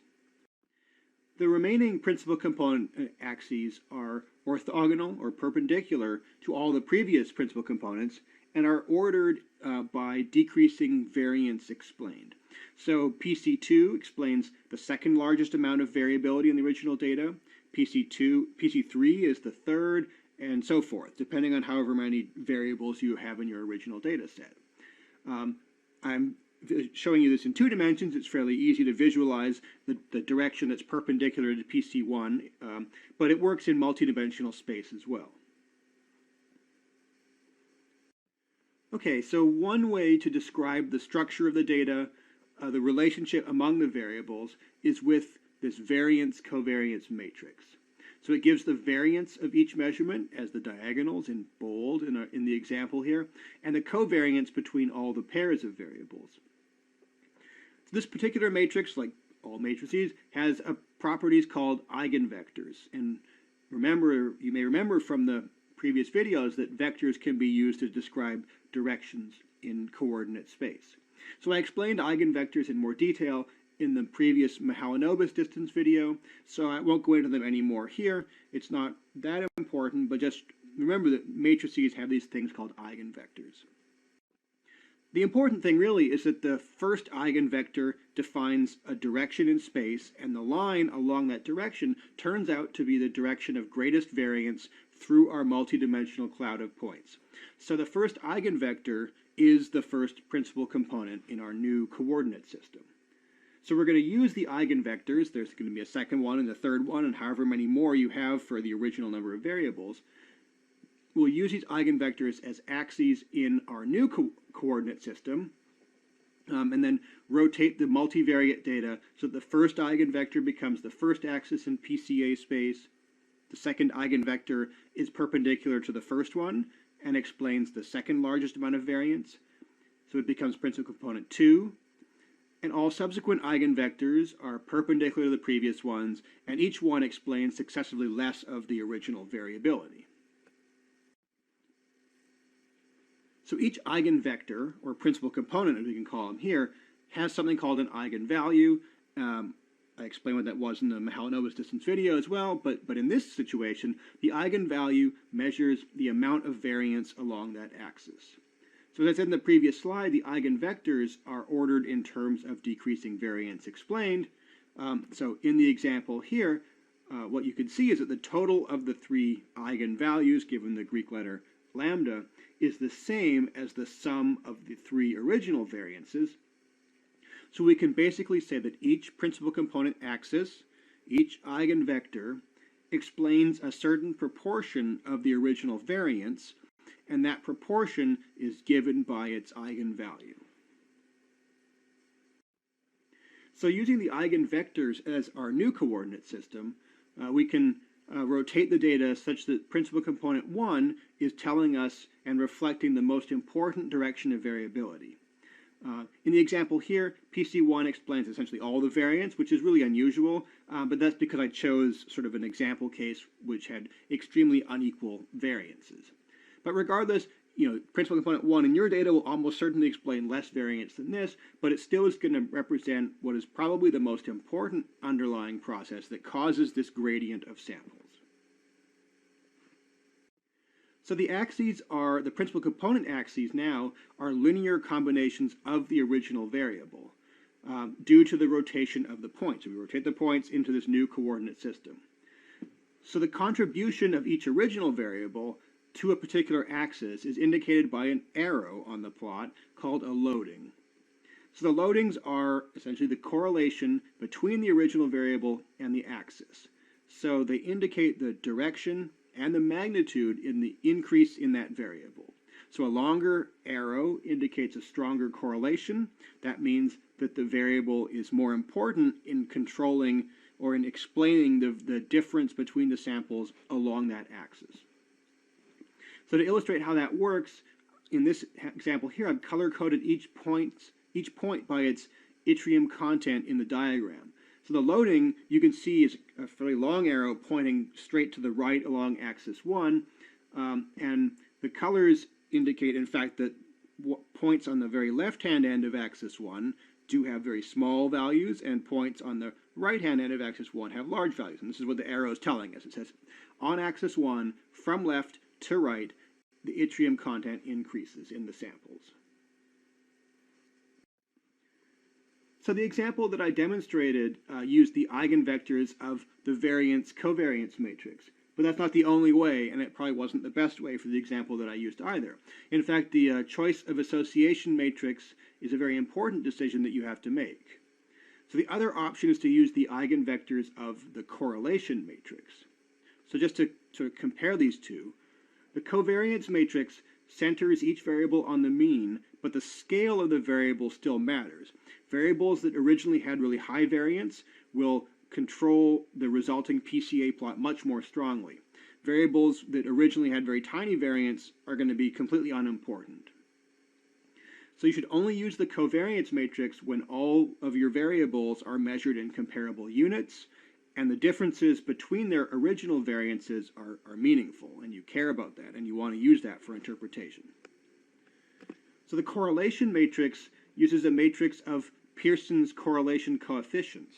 And if you remember way back to the lecture on correlation, this has the effect of standardizing each variable so that each one has a variance of 1. So what this is best in the case when you want to remove any effect of different variances, and you would pretty much use the correlation matrix if your variables are measured in different units. Because if they're measured in different units, their variance and the differences between their variances are going to be unimportant. So PCA just rotates the axes to this new coordinate system but there still are just as many axes as there were in the original data. If you have 10 variables, you get 10 principal components. And so the whole point, really, as I've been saying, is to simplify the data for interpretation. So obviously we can't look at all 10, but how many should we look at? So there turn out to be several rules of thumb. One is that you can make this plot here called a scree plot, which shows the proportion of variance explained by each principal component. And there's often a break point somewhere between a steep part of the line and a shallower part of the points. And you can use that break point to be sort of a cutoff. In this case, we might say, well, I'm going to look at the first 6 principal components, or something like that.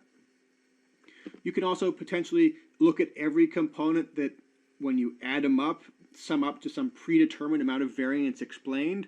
Like say, I'm going to look at all the components that add up to 75% of the variance or 90% of the variance.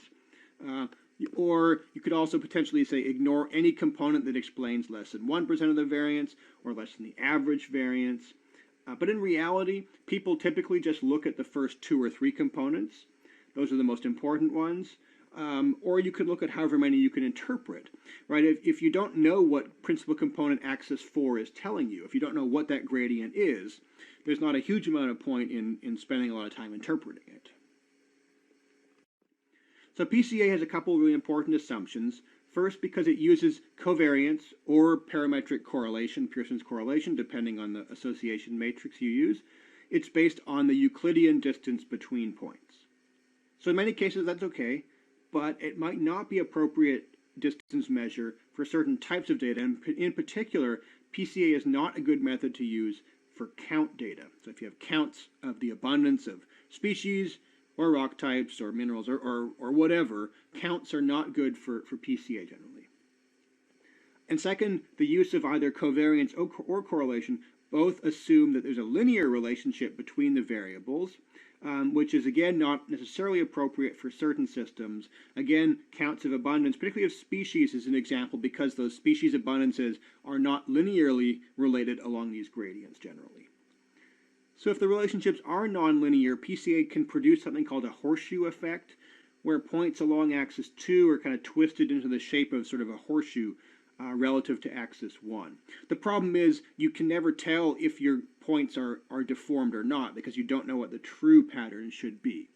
But in any case, there's sort of certain things like abundance counts that you should not use PCA for, but the next video will discuss a more flexible method for ordination, one that specifically can be used if you have data, like abundance count, that don't meet the assumptions for principal components analysis.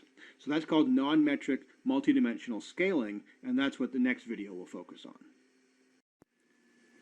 Following on from the discussion of principal component analysis in the previous video, this video introduces another ordination method called non-metric multidimensional scaling.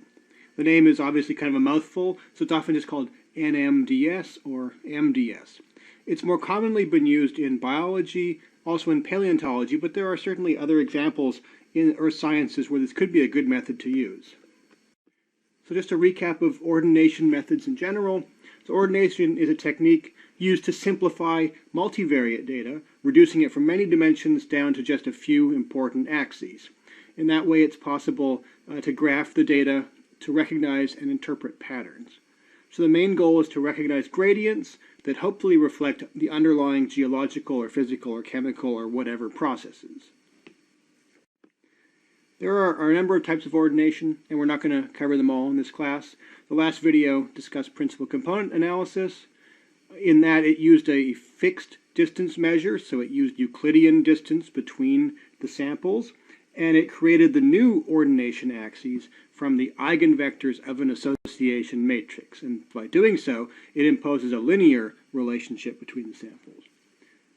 So that may not be good for certain cases. In contrast, NMDS allows you to choose any distance measure that might be suited for your data, and it uses an iterative method for creating the ordination results. In that way, it doesn't make any assumptions of a linear relationship. So basically, NMDS arranges the points on the ordination plot in the way that maximizes the rank order correlation between the real-world distances, we could say, and the distances in that ordination space. So basically, you start out with the complete multivariate data set, which has measurements of lots of things, or counts of lots of things. Here I'm using species counts because this method is often used for this sort of data. And so you have these measurements or counts in many different samples.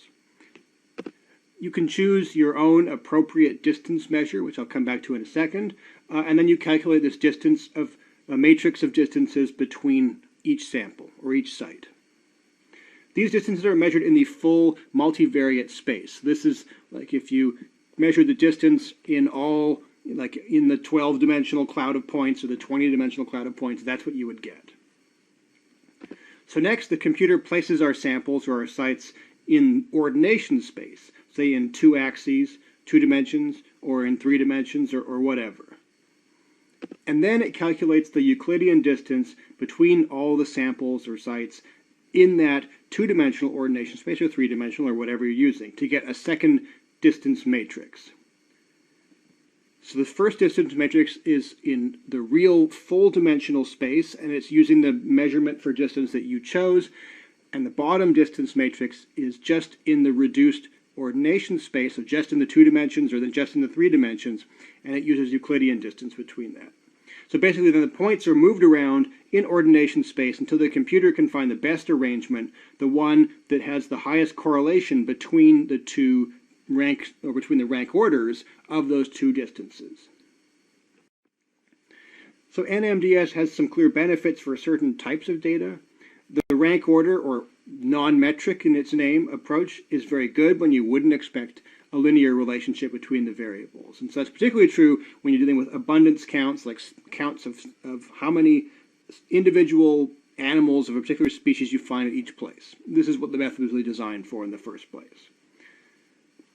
So the ability to choose, again, a distance measure that's specifically designed for your data. So if you have these like counts of species, you might use Bray-Curtis dissimilarity. If you're dealing with like presence, absence for species in different regions, like biogeography, you could use Jacquard coefficient, or one of many, many others. We're not really going to get into distance measures beyond this, but there are a million of them perhaps.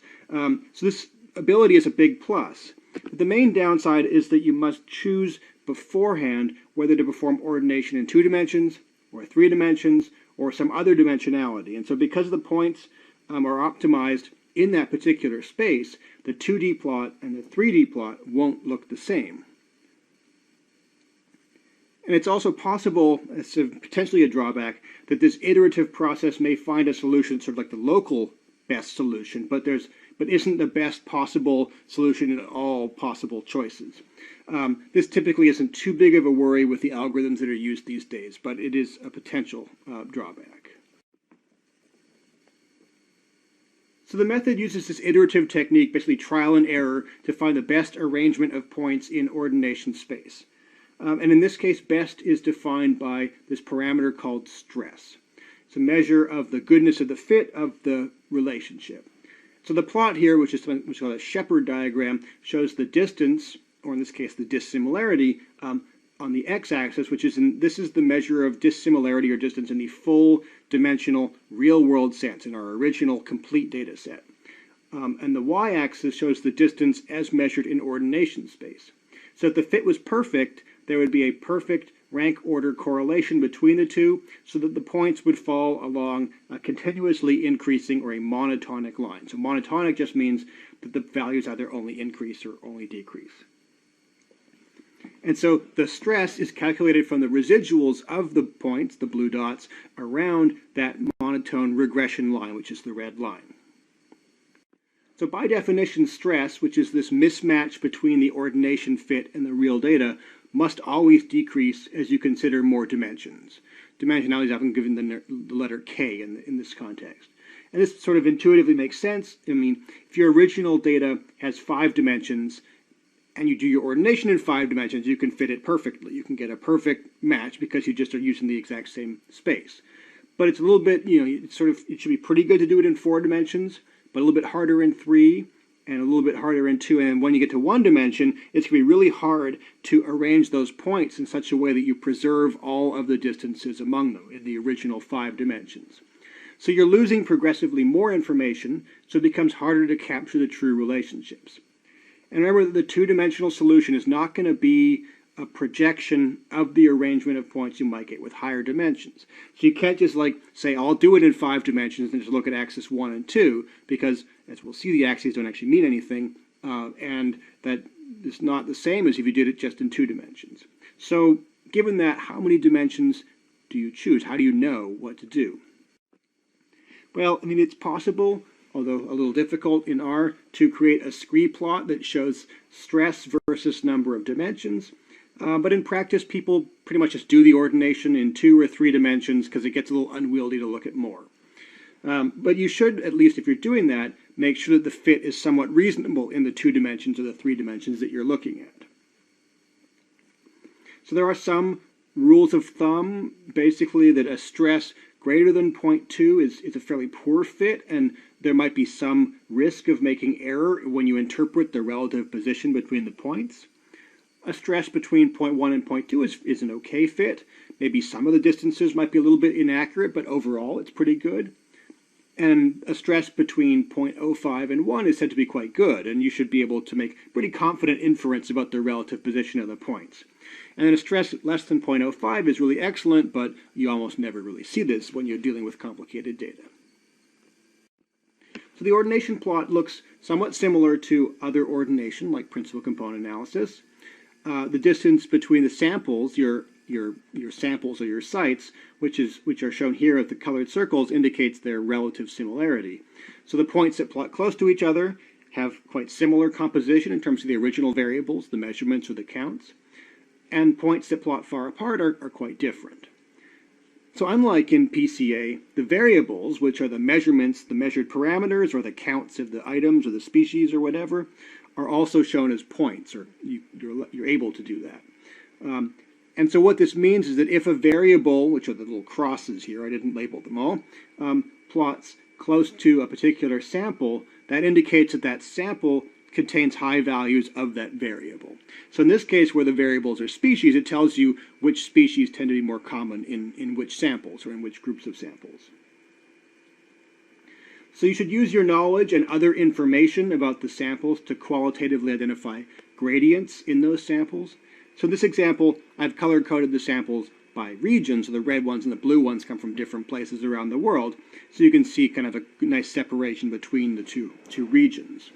So basically, you use other information and maybe color code your points, or use different symbols for your points to be able to, sort of qualitatively or visually look for gradients or clustering or separation between these groups that you might know of.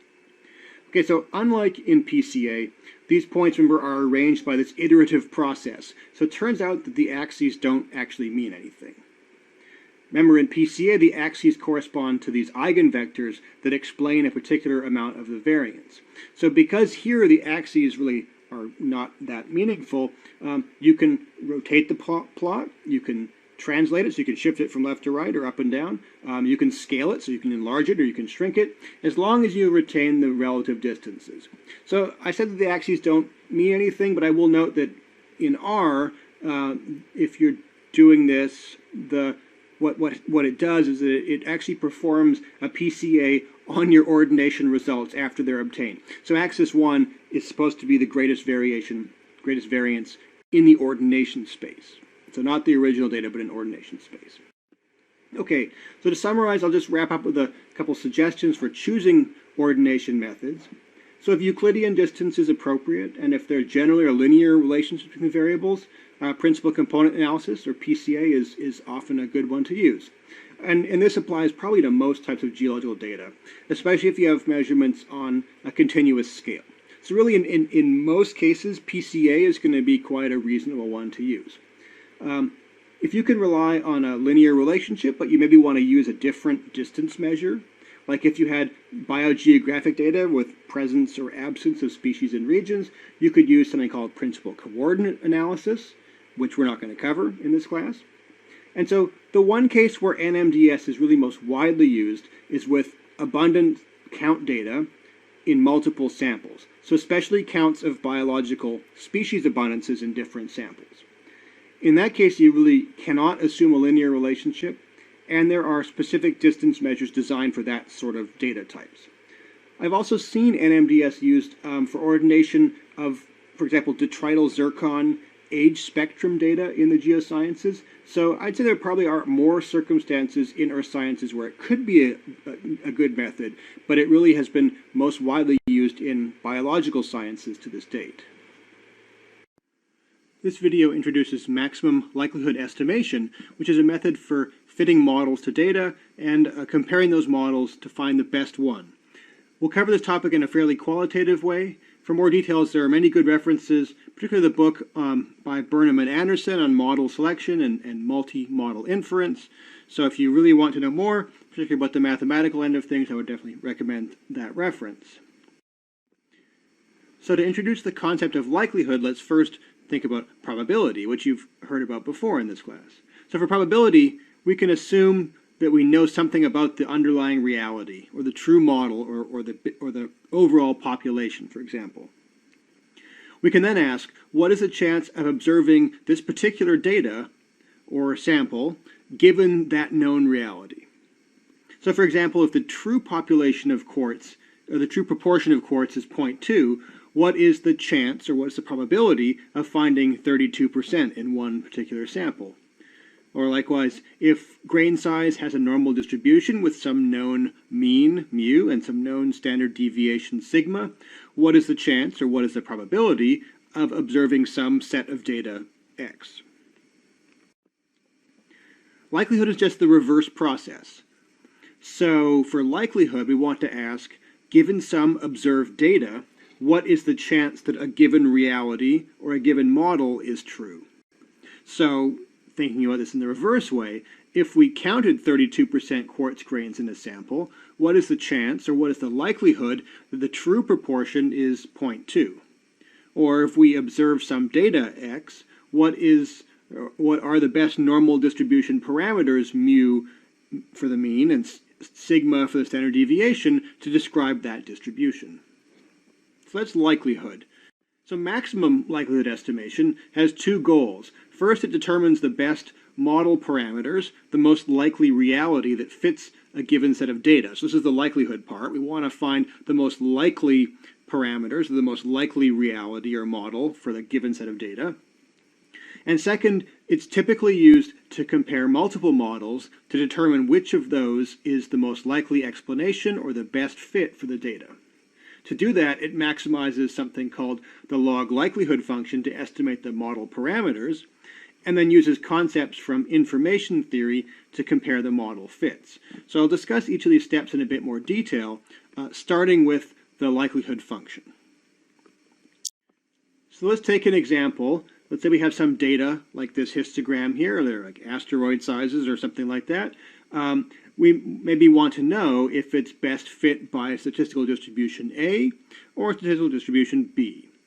And so I'm not going to cover distributions in this course, but so there's a lot of them. Different ones apply in different circumstances. So basically, by fitting a particular distribution and knowing that a particular distribution is the best fit for this data, we can learn something about the underlying processes. Okay, so if we start by thinking about probability. Let's say we assume that we know the distribution. We can describe the probability of observing the data. So this function here is the way that you read these sort of things with this conditional probability is that it's the probability of observing the data, x1, x2, and so forth, given that they come from a distribution with parameters theta. So the vertical bar between the x's and the theta basically means that the probability of observing the x's is conditional upon the theta being true. So given the way that conditional probabilities work, we can also treat this as the probability of observing x1 given the parameters, multiplied by the probability of observing x2 conditional upon those parameters, and so forth. So in other words, we get the product, that capital Pi symbol, of the probability of observing each data point given the parameters. But remember that likelihood is just the reverse of probability. So to get our likelihood function, we can define it this way. So this equation here states that the likelihood of the true parameters being some values theta, given the observed data x, is the same thing, or is equal to, the probability of observing the data x, given some true parameter values. So what we want to do is we want to find the most likely parameter values given the data, but it turns out that maximizing the likelihood function is difficult. So what we're going to do is we're going to maximize the log likelihood function instead. And so by taking the logarithm, we can get rid of the product symbol, capital Pi or big pi there, and instead use a sum. So we're basically just going to get the log likelihood, so that log L, so the likelihood of the parameters being true given the data is the same thing as the sum of the log probabilities of the data being true given the parameters. So the graph here shows the log likelihood, blue or lower values, red or higher values for likelihood, and it's determined at each point in the graph by calculating the probability of observing the data given that particular mean and standard deviation. So we can say, okay, if the mean was 1 and the standard deviation is 0.2, what is the probability of observing the data? And that's our likelihood for those parameters being true. And then we can say, okay, let's say the mean is 1.1 and the standard deviation is 0.2. What's the probability of observing the data? And that's our likelihood for that point. So the black dot shows the mean and standard deviation that you would calculate from the actual data. It's also the maximum likelihood estimation point of this likelihood function too. So the maximum likelihood parameter estimate is exactly what you would calculate if you just used the raw actual data. So you might be wondering at this point, like, what is the point of all this? Like, you know, if we can just get this value from the data, why do we need to go through this whole process about finding the likelihood function and maximizing it and so forth?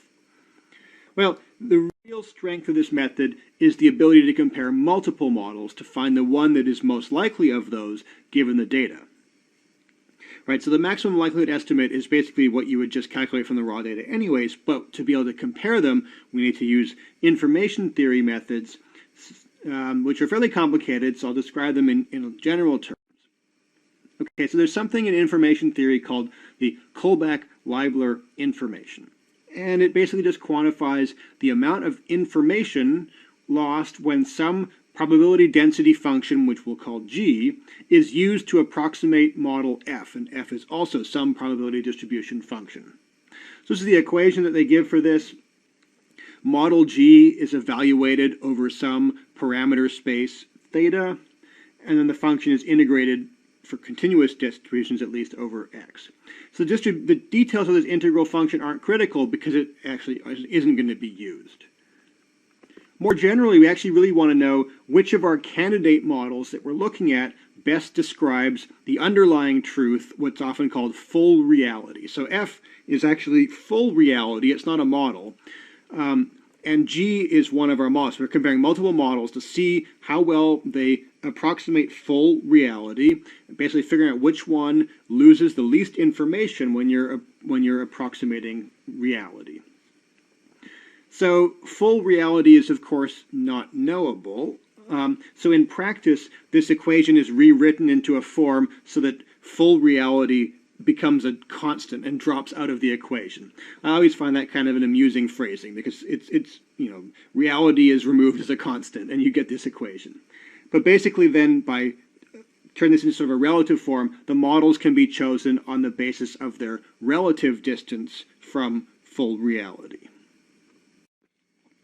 Okay, but the Kullback-Leibler information turns out to be extremely difficult to calculate, even in a relative sense, for many different functions. But Japanese statistician Hirochugu Akaike showed that you could actually estimate this KL information from the maximum log likelihood.